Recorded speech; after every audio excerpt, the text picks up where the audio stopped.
Hello guys, आज तुम्हारा भाई तुम लोगों के लिए लेकर आया एक बहुत ही बढ़िया रोम-कॉम एनीमे। वैसे तो मैं एनीमे ऐसे एक्सप्लेन करना पसंद नहीं करता हूँ, मेरा जॉनरा ये बिल्कुल ही नहीं है, लेकिन फिर भी स्टोरी काफी अच्छी लगी मुझे, इसलिए मैंने सोचा एक्सप्लेन कर ही लेते हैं। क्योंकि वैसे भी 2 स्ट्राइक पड़े हुए हैं, चैनल चल नहीं रहा है, तो कुछ अच्छा ही एक्सप्लेन कर लिया जाए। तो ये कहानी होने वाली है हमारे मेन कैरेक्टर में ज़ोटोगिस, जो बंदा की अकेला रहना पसंद करा करता था, जिसका की कोई दोस्त बनना पसंद नहीं करा करता था। और 1-2 दोस्त ही हुआ करते थे इसके, लेकिन फिर भी इसका एक सहारा था, वो थी इसकी गर्लफ्रेंड। लेकिन वो भी इसे समय के साथ छोड़ के चली जाती है, लेकिन बाद में वो इसे दोबारा मिल जाती है, क्योंकि ये उसे काफी ज्यादा प्यार करता था और वो भी इसे काफी ज्यादा ही प्यार करती थी। और आज मैं कहानी में इन दोनों की लव स्टोरी को ही कवर करने वाला हूँ कि क्या हुआ इनके पास्ट में जो इनका ब्रेकअप हुआ और बाद में इनका पैचअप हुआ और कैसे इनकी लव स्टोरी वापस कंटिन्यू हो गई। तो चलो एनीमे स्टार्ट करते हैं। तो एनीमे की शुरुआत होती है जहाँ पे कि उमे और मिज़ोतो साथ में खड़े हुए होते हैं, लेकिन तभी यहाँ पर आ जाती है एक लेडी जो कि इनसे कहने लग जाती है, तो फिर उमे तुम कहाँ पे जा रही हो? तो उमे कहने लग जाती है मैं किताबें पढ़ने जा रही हूँ लाइब्रेरी। तो फिर मिज़ोतो कहने लगता है मैं भी बाहर ही जा रहा हूँ। तो फिर ये कहने लगती है लेडी कि क्या तुम दोनों साथ में किताबें पढ़ने जा रहे हो?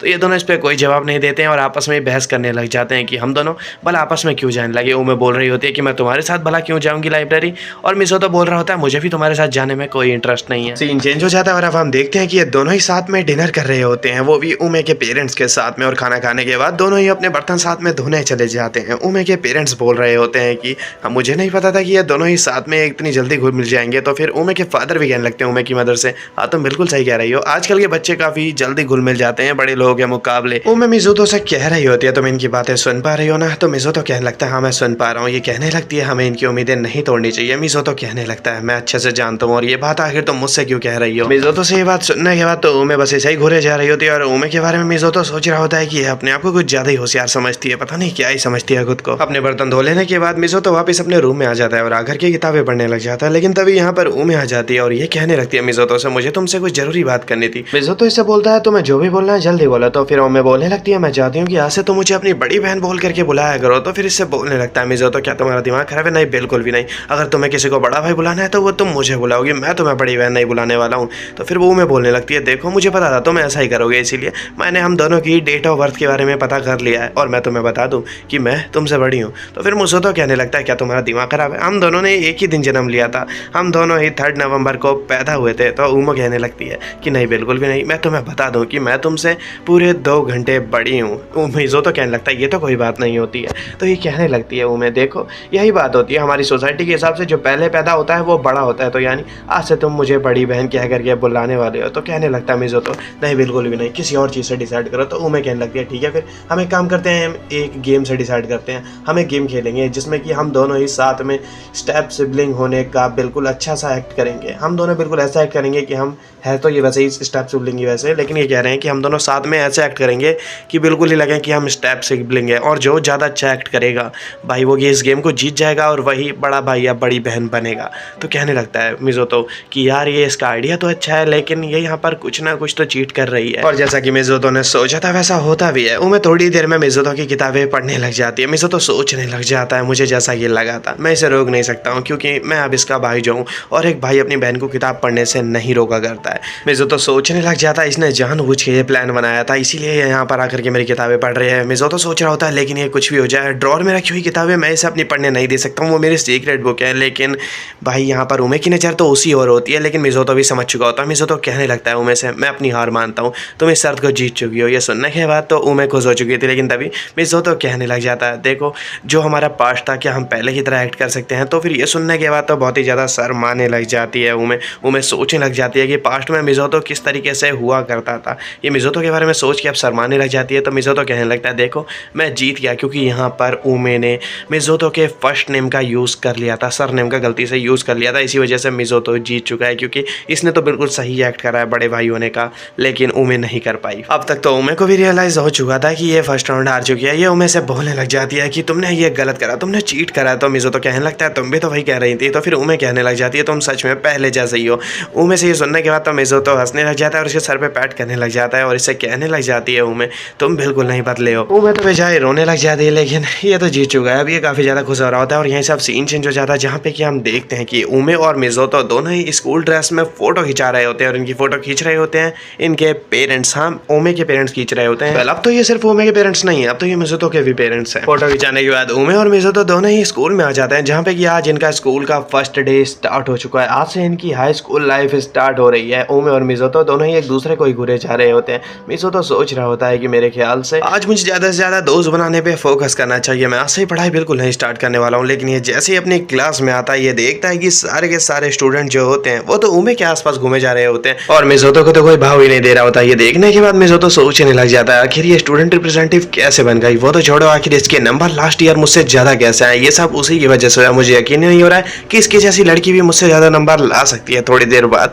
यहाँ पे हमें दिखाया जाता है कि दो लड़के यहाँ पर आ जाते हैं जो कि बोलने लगते हैं मिसोतो से, क्या मुझे एक बात बताओ कि क्या वो लड़की जो तुम्हारे पीछे बैठी है, हाँ उमे, क्या उमे सच में तुम्हारी स्टेप सिस्टर है। ये सुनने के बाद तो बहुत ज्यादा हैरान रह जाता है मिसोतो सोचने लगता है मुझे यकीन नहीं हो रहा है कि क्लास में सभी लोगों को बता दिया है उमे ने कि हम दोनों स्टेप सिबलिंग्स हैं। इसके बाद हम मिसोतो को देखते हैं जो कि टॉयलेट में होता है, लेकिन यहीं पर दो लड़के आपस में बात कर रहे होते हैं। ये दोनों वही लड़के होते हैं जो कि लास्ट टाइम मिसोतो उसे बात करने की कोशिश कर रहे थे। ये बोल रहे होते हैं कि जल्द से जल्द मिसोतो को अपना दोस्त बनाएंगे और फिर बाद में ये उमे के क्लोज जाने की कोशिश करेंगे मिसोतो के जरिए। आसान शब्दों में समझाऊं तो ये उमे को पठाने की कोशिश करेंगे, वो भी मिसोतो के ही हेल्प से। इन दोनों के जाने के बाद मिसोतो सोचने लग जाता है कि हाँ मैं तो बेवकूफ हूँ ना। इसके बाद अब स्कूल खत्म हो जाने के बाद मिसोतो वापस घर आ जाता है, जहाँ पे कि उमे काफी टाइम से लगता है कि मिसोतो का ही इंतजार कर रही थी। जैसे ही मिसोतो आता है ये कहने लग जाती है मिसोतो से कि मैं तुमसे कहना चाहती हूँ कि उन दोनों लड़कों से ज्यादा बात मत करना और उनके क्लोज मत आना। मिसोतो कहने लगता है हाँ मुझे पता है। उमे मिसोतो से कहती है कि इसे उन जैसे लड़कों से बात करने में कोई भी इंटरेस्ट नहीं है और इसे तो चिढ़ है उन जैसे लड़कों से बात करने में।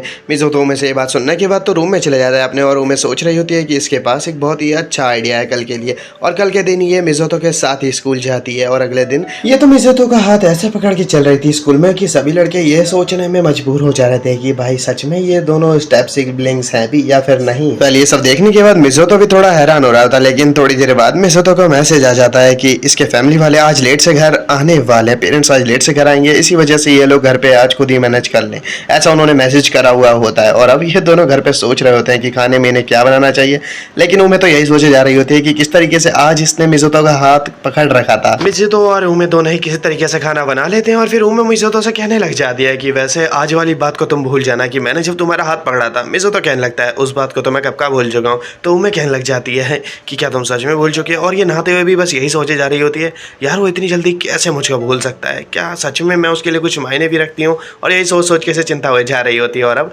ये भाई टावल में ही बाहर आ जाती है, ये बोलने लग जाती है कि मैं तो घर में ही हूँ ना, तो आखिर मुझे चिंता करने की कोई ज़रूरत नहीं है और मैं टावल में ऐसे घूम सकती हूँ। मिसोतो कुछ बोल ही नहीं पा रहा होता है और बस इससे मुँह ही मोड़े जा रहा होता है। उमे कहने लग जाती है कि देखो तुम एक गंदे लड़के हो गए अगर तुम मुझे देखोगे तो। मिसोतो वैसे इधर देखने की कोशिश कर रहा था, लेकिन इसके ये कहने पे तो अब बेचारा मुँह ही मोड़ के बैठ जाता है। और उमे ये सोचे जा रही होती है कि ये पीछे मुड़ के जरूर देखेगा, लेकिन ऐसा सोचते सोचते इसका टावल ही नीचे होने लग जाता है, जो कि रियलाइज कर लेता है मिसोतो। और मिसोतो अब इसे अपनी टी शर्ट पहना देता है और उसे कहने लग जाता है कि मेरी बात ध्यान से सुनो, अगर तुम ये सब करती रहोगी तो देखो तुम नज़रों में गिर जाओगी काफ़ी लोगों की, हो सकता है मेरी नज़रों में भी गिर जाओ, तो इसी वजह से ये सब मत करो और मुझे चिढ़ाने की कोशिश मत करो, समझो। मिसोतो उमे से कहने लग जाता है कि वैसे तुम्हारा शुक्रिया, तुमने मुझे उन लड़कों के जाल से जो निकाल दिया। तो उमे कहने लग जाती है तुम मेरा परिवार हो और अगर तुम्हें कोई कुछ भी कहने की कोशिश करेगा तो उसे मुंह तोड़ जवाब मेरी तरफ से जरूर मिलेगा।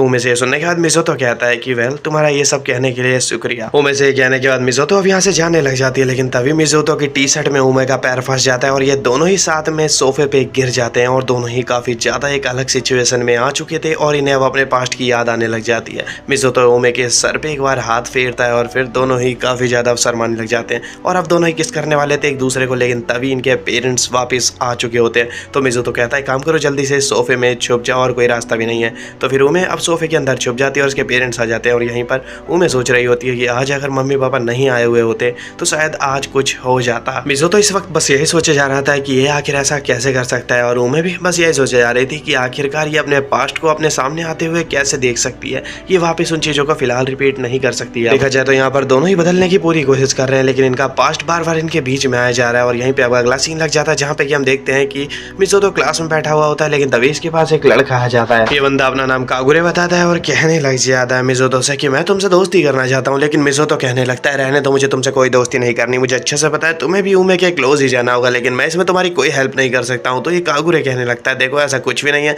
मुझे तो बस तुमसे दोस्ती करनी है और तुम यहाँ पर मना करो या हाँ करो, आज से हम दोनों दोस्त हैं और आज ही हम इस चीज़ को सेलिब्रेट भी करेंगे। ये सब दूर से उमे भी देख रही होती है और ये सोचे जा रही होती है कि ये सब आखिर मिसोतो क्या ही बोले जा रहा है। इसके बाद उमे आ जाती है अपना फिटनेस टेस्ट देने के लिए, लेकिन यहीं पर इसको एक लड़की घूरने लग जाती है। तो फिर उमे इससे पूछने लगती है आखिर तुम हो कौन और आखिर मुझे इस तरीके से क्यों घूरे जा रही हो।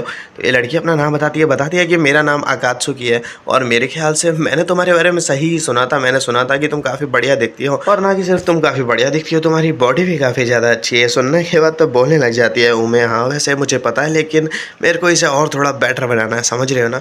इसके बाद ये दोनों आ जाते हैं फिटनेस टेस्ट देने के लिए जहाँ पे कि उमे सोच रही होती है इसे अच्छे से अच्छा परफॉर्म करना होगा क्योंकि इसे अच्छे से पता है कि यहाँ पर मिज़ोतो भी अपना बेस्ट देने वाला है। अकात्सुकी उमे से कहती है कि उसे इस तरह के बिल्कुल भी फिटनेस टेस्ट पसंद नहीं है। तो उमे कहने लग जाती है कि उसने ये सब करने के लिए काफ़ी ज़्यादा मेहनत करी है हमेशा ही अपना कैरेक्टर बिल्ड करने के लिए और ये इस तरीके से तो हार नहीं मानने वाली है। ये एक अच्छा स्टूडेंट बनने की पूरी तरीके से कोशिश करेगी। अब थोड़ी देर में इनके फिटनेस टेस्ट स्टार्ट भी हो जाते हैं जहाँ पे कि उमे बस मिज़ोतो को ही दिखे जा रही होती है और सोच रही होती है कि इस तरीके से ये अपनी रेपुटेशन चाहते हुए नहीं दे सकती है, इसलिए इसे अपना बेस्ट देना ही होगा। और ये सभी टेस्ट में अपना बेस्ट देती है और काफ़ी अच्छा परफॉर्म करती है और इसे जब इसका रिजल्ट मिलता है तो ये काफ़ी खुश होती है। लेकिन इसके बाद भी इसे और भी टेस्ट में पार्टिसिपेट करना पड़ता है जिनमें कि उमे तो अपनी लिमिट को ज़्यादा ही पुश कर देती है और काफ़ी ज़्यादा ही थक जाती है, जिस वजह से ये जब लॉन्ग डिस्टेंस रेस की बारी आती है उसमें तो ये थक के गिर ही जाती है और बेहोश हो जाती है। लेकिन इससे पहले ये नीचे गिर जाती है यहाँ पर मिज़ोतो आकर के इसे बचा लेता है और तभी यहाँ पर अकात्सुकी भी आ जाती है जो कि देखने के बाद मिज़ोतो को यहाँ पर हैरान रह जाती है। मिज़ोतो बोलता है अकात्सुकी से काम करो, इसका ध्यान रखना, लगता है इसने कुछ ज़्यादा ही जोर लगा दिया है। ऐसा बोल करके मिज़ोतो उमे को यहाँ पर अकात्सुकी के पास ही छोड़ करके चला जाता है। अब उमे तो बेहोश हो चुकी थी, जब इसकी आंख खुलती है तो ये देखती है कि इसके सामने अकात्सुकी बैठी हुई होती है। अकात्सुकी से पूछने लग जाती है उमे मुझे एक बात बताओ, मुझसे थोड़ी गड़बड़ी हो गई ना। तो उमे कहने लगती है हाँ हो चुकी है। ये बोलती है लगता है मैंने अपनी लिमिट्स को ज़्यादा ही पुश कर दिया, मैं रात भर जग करके किताबें पढ़ रही थी स्पोर्ट्स की, इसी वजह से मेरा ध्यान नहीं रहा और मैंने अपने आप को ज़्यादा थका दिया, इसी वजह से ये सब हुआ। तो फिर बोलने लग जाती है अकात्सुकी मुझे लगा था कि तुम मेरी दोस्त कभी नहीं बन सकती हो क्योंकि तुम मुझे कुछ ज़्यादा ही परफेक्ट लग रही थी, मुझे लगा था कि तुम काफ़ी अच्छी भी दिखती हो, काफ़ी इंटेलिजेंट भी हो, तो आखिर मैं तुम्हारी दोस्त कैसे ही बन सकती हूँ। लेकिन अब मुझे पता चल गया है कि तुम स्पोर्ट्स में तो बिल्कुल भी अच्छी नहीं हो। इससे सुनने के बाद तो उमे कहने लगती है तुम्हें ऐसा तो नहीं बोलना चाहिए। तो अकात्सुकी अब माफ़ी मांगती है इससे और फिर अकात्सुकी कहने लगती है अगर हम दोनों दोस्त बन ही चुके हैं तो अब हम दोनों को एक दूसरे का नाम सरनेम से लेकर के नहीं बुलाना चाहिए, हमें एक दूसरे का नाम निकनेम से ही बुलाना चाहिए। तो फिर ये सुनने के बाद तो उमे बोलने लगती है तो फिर क्या नहीं मुझे तुम्हारा निकनेम ही लेकर के बुलाना चाहिए। तो फिर कहने लगती है ये हाँ, और अब उमे कोशिश करने लगती है कि अकात्सुकी का निकनेम लेकर के बुलाए, लेकिन ये शर्मा रही होती है काफ़ी ज़्यादा और घबरा रही होती है। इसी वजह से अकात्सुकी इसके सर पे हाथ फेरती है और इसे कहने लग जाती है कि तुम्हें इतनी ज़्यादा जल्दबाजी करने की कोशिश नहीं करनी चाहिए। उमे को अकात्सुकी से ये सुनने के बाद तो काफ़ी ज़्यादा ही अच्छा लगता है और अब ये दोनों ही वापस अपनी क्लास में जाने लग जाते हैं जहाँ पे इनका सामना मिज़ोतो से हो जाता है और मिज़ोतो बस इन्हें इग्नोर मारने वाला था, लेकिन यहाँ पर उमे इसे थैंक यू बोलने लग जाती है। तो मिज़ोतो इसका मजाक उड़ा करके यहाँ से चला जाता है जो कि बिल्कुल भी पसंद नहीं आता है उमे को। और यहाँ पर अकात्सुकी देख रही होती है कि मिज़ोतो काफ़ी अच्छे से उमे से बात करता है। ये सुनने के बाद तो बहुत ज़्यादा हैरान रह जाती है अकात्सुकी से उमे, ये सोचने लगती है कि ये कब से अच्छे से बात करने लगा मुझसे। अब यहीं से अगले दिन का सीन लग जाता है जहाँ पे कि पता चलता है अकात्सुकी को हो गई है उमे बीमार और ये पूछ रही होती है मिज़ोतो से कि आखिर वो बीमार कैसे हो गई है और क्या उसको तेज बुखार है। तो फिर बताता है मिज़ोतो हाँ उसे तेज बुखार है और ये क्योंकि काफ़ी ज़्यादा परेशान करे जा रही थी मिज़ोतो को। तो तब यहाँ पर कागुया आ जाता है। कागुया यहाँ पर आकर के कहने लगता है अकात्सुकी से कि तुम आखिर मेरे दोस्त को क्यों परेशान कर रही हो, तुम जैसे कोई भी मेरे दोस्त को ऐसे ही परेशान नहीं कर सकता है। तो कहने लग जाती है अकात्सुकी से मुझे पता है तुम ये सब क्यों कह रहे हो, तुम ये सब जरूर उमे के क्लोज जाने के लिए कह रहे हो। इससे कहने लग जाता है कागुया देखो तुम्हें ये सब सोचने की कोई ज़रूरत नहीं और मुझे इन सब चीज़ों में कोई इंटरेस्ट नहीं है, मैं इसका दोस्त हूँ बस। और अब यहाँ पर बोलने लग जाती है अकात्सुकी तो फिर क्या हमें एक बार मिल के आ जाना चाहिए उमे से। तो फिर इससे बोलने लग जाता है मिज़ोतो अगर तुम्हारी उससे मिलने की इच्छा है तो तुम मेरे साथ चल के मिल सकती हो। यहाँ पर कागुया भी कहने लग जाता है कि मैं भी मिलना चाहता हूँ एक बार। इसके पूछने पे लेकिन इसे साफ मना कर देती है अकात्सुकी। ये बोलती है नहीं बिल्कुल नहीं, तुम हमारे संग नहीं जाने वाले हो। इसके बाद ये दोनों ही साथ में जाने लग जाते हैं अकात्सुकी और मिज़ोतो। मिज़ोतो रास्ते में सब कुछ बताता है अकात्सुकी को कि किस तरीके से ये दोनों स्टेप सिबलिंग बन गए। जो सुनने के बाद तो स्टोरी थोड़ी हैरान हो रही होती है। अकात्सुकी ये बोलने लगती है तुम दोनों को तो काफ़ी प्रॉब्लम फेस करनी पड़ी होंगी ना। तो बोलने लगता है मिज़ोतो नहीं, समय के साथ आदत पड़ ही जाती है। रास्ते में ये दोनों उमे के लिए कुछ वेजिटेबल्स और सप्लीमेंट भी परचेस करते हैं ताकि ये उमे की तबीयत में कुछ सुधार ला सकें। और ये दोनों अब घर पे आ चुके होते हैं जहाँ पे कि उमे जो कि बुखार में बिस्तर पड़ी हुई है वो यहाँ पर अभी भी बस मिज़ोतो का ही नाम लिए जा रही है। जो देखने के बाद मिज़ोतो भी काफ़ी ज़्यादा ही हैरान हो रहा होता है। लेकिन यहाँ पर तभी मिज़ोतो कहने लग जाता है कि देखो तुमसे कोई मिलने के लिए आया है, ये है अकात्सुकी। उमे बोलने लग जाती है तुम आखिर कहाँ चले गए थे, मैं तुम्हारा काफ़ी समय से इंतजार कर रही थी, मैं बीमार हूँ और तुम बाहर गए हुए थे।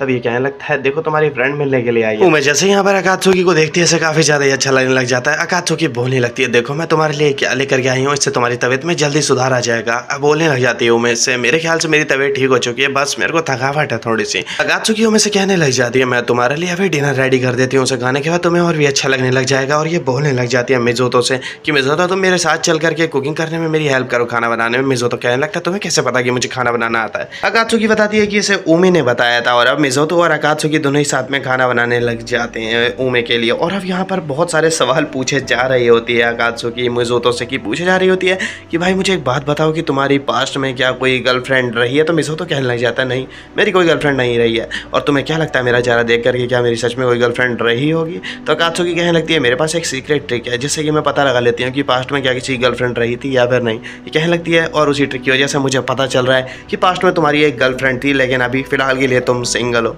ये सब सुनने के बाद तो बहुत ज़्यादा हैरान हो रहा होता मिज़ोतो, लेकिन इसे कुछ समझ में नहीं आ रहा होता। मिज़ोतो अभी से कोई जवाब नहीं देता है। थोड़ी देर बाद अब दोनों ही साथ में खाना बना लेते हैं उमे के लिए और फिर उमे को अपने हाथ से अगात्सुकी खाना खिलाती है। और फिर बाद में ये यहाँ से जाने लग जाती है, जाते हुए बोलने लग जाती है मिज़ोतो से मुझे एक बात बताओ कि क्या तुम सच में भाई बहन हो? तो फिर मिज़ोतो कहने लगता है देखो हम स्टेप सिबलिंग्स हैं। ये बोलने लगती हैं जैसा कि मुझे लगा था तुम दोनों भाई बहन नहीं हो इसका मतलब। मिज़ोतो से इतना बोलने के बाद अगात्सुकी अब यहाँ से चली जाती है और मिज़ोतो बस अगात्सुकी के उसी बात के बारे में सोचे जा रहा होता है। इसके बाद ये वापस आ जाता है मिलने के लिए उमे से और उमे के पास खड़ा हो जाता है ये आकर के। तभी उमे से कहने लग जाती है मुझे एक बात बताओ तुम अगात्सुकी के आखिर इतने ज़्यादा क्लोज क्यों थे? तो उमे कहने लग जाती है कि देखो तुम्हें ये सब नहीं करना चाहिए। मिज़ोतो बोलता है कि क्या दिक्कत है तुम्हें आखिर इस चीज़ से? उमे कहती है कि मेरे ख्याल से तुम बहुत जल्दी दोस्त बना लेते हो, तुम जैसे लोग बहुत जल्दी दोस्त बना लेते हैं और मैं तुमसे बस इतना कह रही हूँ कि मेरी अच्छी दोस्त के क्लोज जाने की कोशिश भी मत करना। मिज़ोतो बोलने लगता है हाँ ठीक है मैं समझ गया, तुम बस इतना चाहती हो कि मेरे जैसा लूजर तुम्हारी क्यूट दोस्त के साथ ना टाइम स्पेंड करे। तो ये बोलती है हाँ बिल्कुल सही समझे तुम। अब मिज़ोतो अब इससे ये कह करके यहाँ से जाने लग जाता है अच्छा तो फिर मैं अब जा रहा हूँ। तो फिर यहाँ पर इसे कहने लगती है उमे की क्या तुम मुझे फिर से छोड़ करके जा रहे हो? तो मिज़ोतो कहता है नहीं मैं बिल्कुल नहीं कह रहा हूँ ऐसा। तो उमे इसका हाथ पकड़ती है और इससे कहने लग जाती है मेरी तबीयत खराब है इसीलिए तुम्हें यहीं पर रुकना पड़ेगा ताकि मुझे नींद आ जाए। और अब ये सोने की कोशिश करने लग जाती है। मिज़ोतो इसे सोते हुए ही देख रहा होता है और अभी से अपने पास्ट की याद आने लग जाती है कि किस तरीके से इसने और उमे ने साथ में टाइम स्पेंड किया था पास्ट में। मिज़ोतो सोच रहा होता है स्कूल टाइम में दोनों ही एक दिन लाइब्रेरी में मिले और उसके बाद ही इन दोनों को लव हो गया और इन दोनों का भी प्यार ये आगे चल के बढ़ता चला गया। लेकिन एक दिन इन्हें पता चला कि ये दोनों ही स्टेप सिबलिंग है। ये देखने के बाद तो उमे और मिज़ोतो दोनों ही हैरान हो चुके थे।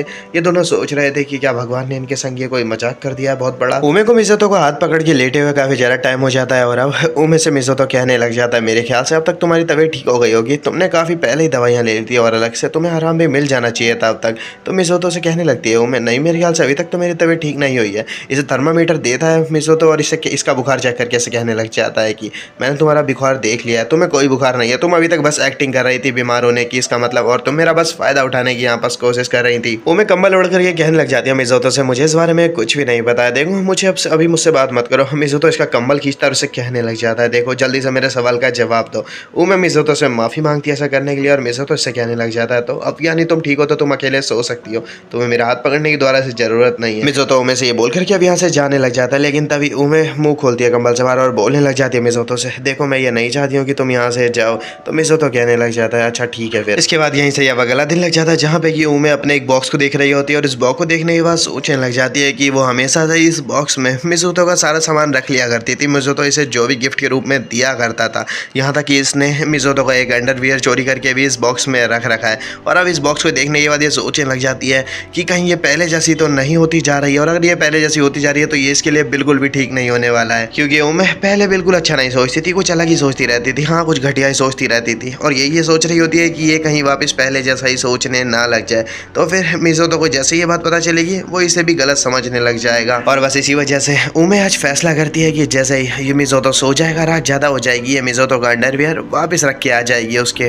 रूम में। और उमे ने अपने प्लान को एग्जीक्यूट करना चालू भी कर दिया होता है। थोड़ी देर बाद से ही ये रात होने का इंतजार करने लग जाती है। रात जैसे ही हो जाती है ये सोचने लग जाती है कि मेरे ख्याल से अब तक तो मिज़ोतो सो चुका होगा, तो इसका सही टाइम है यहाँ से जाने का और उसका अंडरवियर वापस उसके रूम में रख के आने का। ये उसका अंडरवियर मिज़ोतो का हाथ में लेती है और उसके रूम में की ओर जाने लग जाती है, लेकिन ये देखती है कि मिज़ोतो का गेट खुलता है और ये बंदे ने भी उमे की ब्रा अपने हाथ में ले रखी होती है, जो देखने के बाद तो बहुत ज़्यादा हैरान रह जाती है उमे। दोनों ये रॉक पेपर सीजर करने लग जाते हैं और बोलते हैं कि जो पहले हारेगा वो कहानी सुनाएगा कि उसके पास हमारे कपड़े क्या कर रहे हैं। तो यहाँ पर मिज़ोतो हार जाता है रॉक पेपर सीजर में और इसे पहले कहानी सुनानी पड़ जाती है। मिज़ोतो बताता है कि जब बाथरूम में जा रहा था तभी देखा इसने कि वॉशिंग मशीन में उमे के कपड़े सूख रहे थे और इसकी ब्रा नीचे ही पड़ी हुई थी, तो ये वापस उसे अंदर ही रखने वाला था, लेकिन तभी डैड वहाँ पर आ गए, इसी वजह से मिज़ोतो इसे वहाँ पे नहीं रख पाया, इसी वजह से इसने इसे छुपा लिया और इसे वहाँ वापस रख के आने का मौका ही नहीं मिला। अब मिज़ोतो कहने लगता है तो फिर अब अपने बारे में बताओ कि तुम्हारे पास आखिर मेरे कपड़े क्या कर रहे हैं। उमे बताने लग जाती है कि हाँ मेरी भी स्टोरी यही है, मैं बाथरूम में गई, तुम्हारे कपड़े मैंने नीचे पड़े हुए देखे, लेकिन तभी वहाँ पे मदर आ गई और वो इससे पहले कि मुझे सिचुएशन में देख लेती मैंने तुम्हारे कपड़े छुपा लिए और फिर मुझे उन्हें वापस रख के आने का टाइम ही नहीं मिला। मेरे साथ भी यही हुआ था। मिज़ो तो कहने लगता है तुम झूठ बोल रही हो, तुम तो वही कहानी रिपीट कर रही हो जो कि मैंने तुम्हें बताई है। उमे तो लेकिन इससे सच बताने के लिए राजी हो ही नहीं रही होती है। वेल यहाँ पर ये दोनों माने ना माने, लेकिन इनका पास्ट यहाँ पर बीच में आ रहा है और इन दोनों को आगे बढ़ने से जरूर रोक रहा है। मुंह में बोलने भी लग जाती है मिज़ोतो से, वैसे क्या तुम हमारी शर्त भूले हो या फिर नहीं। तो मिज़ोतो कहने लग जाता है नहीं मैं नहीं भूला हूँ, अभी भी हम दोनों देख ही रहे हैं कि कौन यहाँ पर अच्छा एक्ट करता है, बड़े भाई या बड़ी बहन होने का। मिज़ोतो अब यहाँ पर उमे से कहने लग जाता है कि मेरे पास एक आइडिया है, मेरे ख्याल से हमें कुछ नया ऐड कर लेना चाहिए अपनी शर्त में। हम एक काम करते हैं, हम घर में तो एक्ट कर ही रहे हैं ना सिबलिंग्स होने का, लेकिन हम बाहर एक दूसरे के रास्ते में दखल बिल्कुल नहीं देने वाले हैं। और इस चीज़ के लिए मान जाती है उमे और फिर अगले दिन ये देखती है कि भाई मिज़ोतो किसी के साथ कैफेटेरिया में बैठ करके लड़की के साथ बातें कर रहा होता है, जो देखने के बाद तो उमे हैरान रह जाती है, सोचने लगती है मिज़ोतो ने इससे लास्ट टाइम कहा था कि ये दोनों ही एक दूसरे के बीच में दखल नहीं देंगे, क्या वो इसी वजह से कहा था। उमे अब ये बात अपनी फ्रेंड मिनामी को बता रही होती है और मिनामी कहने लग जाती है उमे से कि मेरे ख्याल से तो कोई भी लड़की पसंद करने लग जाएगी आराम से मिज़ोतो को, क्योंकि मिज़ोतो दिखने में कुछ खास बुरा है नहीं और उसके बात करने का तरीका काफ़ी अच्छा है, भले ही वो कम बात करता है। तो एक शांत लड़की जो कि काफ़ी ज़्यादा साय होगी वो आराम से उसे पसंद करने लग सकती है। मिनामी से ये सुनने के बाद तुम्हें काफ़ी ज़्यादा ही हैरान हो जा रही होती है और अब ये जब घर वापस आ जाती है तो ये देखती है कि इसके घर पे किसी लड़की के शूज़ उतरे हुए होते हैं और यहाँ पर मिज़ोतो के भी शूज़ होते हैं और ये इनकी फ़ोटो खींच लेती है उस लड़की के शूज़ की और फिर मिज़ोतो से कहने लग जाती है कि मुझे बाहर आकर के मिलो। ये बाहर आकर के फिर बुराई करने जा रही थी उस लड़की से मिज़ोतो की, ताकि इन दोनों के बीच में जो भी चल रहा हो, इसे जो गलतफहमी हो रही है ना वो दूर हो जाए। उस लड़की को ये भड़काना चाह रही है, बस आसान शब्दों में समझाऊं। लेकिन ये जैसे ही मिज़ोतो के रूम में जाती है देखती है मिज़ोतो तो भाई बाहर ही नहीं गया हुआ होता है, जो देखने के बाद ये बोलने लगती है मिज़ोतो से, क्योंकि अब फंसी चुकी है। तो ये मिज़ोतो से कहती है कि मैंने बाहर एक लड़की के शूज़ देखे हैं, लेकिन बाहर कोई लड़की के शूज़ होते ही नहीं है। तो ये फ़ोटो दिखाती है और कहने लग जाती है देखो मैंने देखे, मेरे पास कोई सबूत है कि देखो मैंने उस लड़की के शूज़ यहाँ पर देखे हैं। तो मिज़ोतो कहने लग जाता है तो यानी मैं पकड़ा गया। तो यहाँ पर उमे कहने लगती है हाँ तुम पकड़े गए, अब मुझे जल्दी से बताओ वो लड़की कौन थी। तो मिज़ोतो कहने लगता है हाँ मैं एक लड़की को लेकर के यहाँ पर आया था, लेकिन मैं तुम्हें नहीं बताऊंगा कि वो लड़की कौन थी। उमे कहने लगती है नहीं तुम्हें बताना पड़ेगा। मिज़ोतो कहता है नहीं मैं नहीं बताने वाला हूँ, मैं थक गया हूँ, अब मैं जा रहा हूँ यहाँ से सोने के लिए।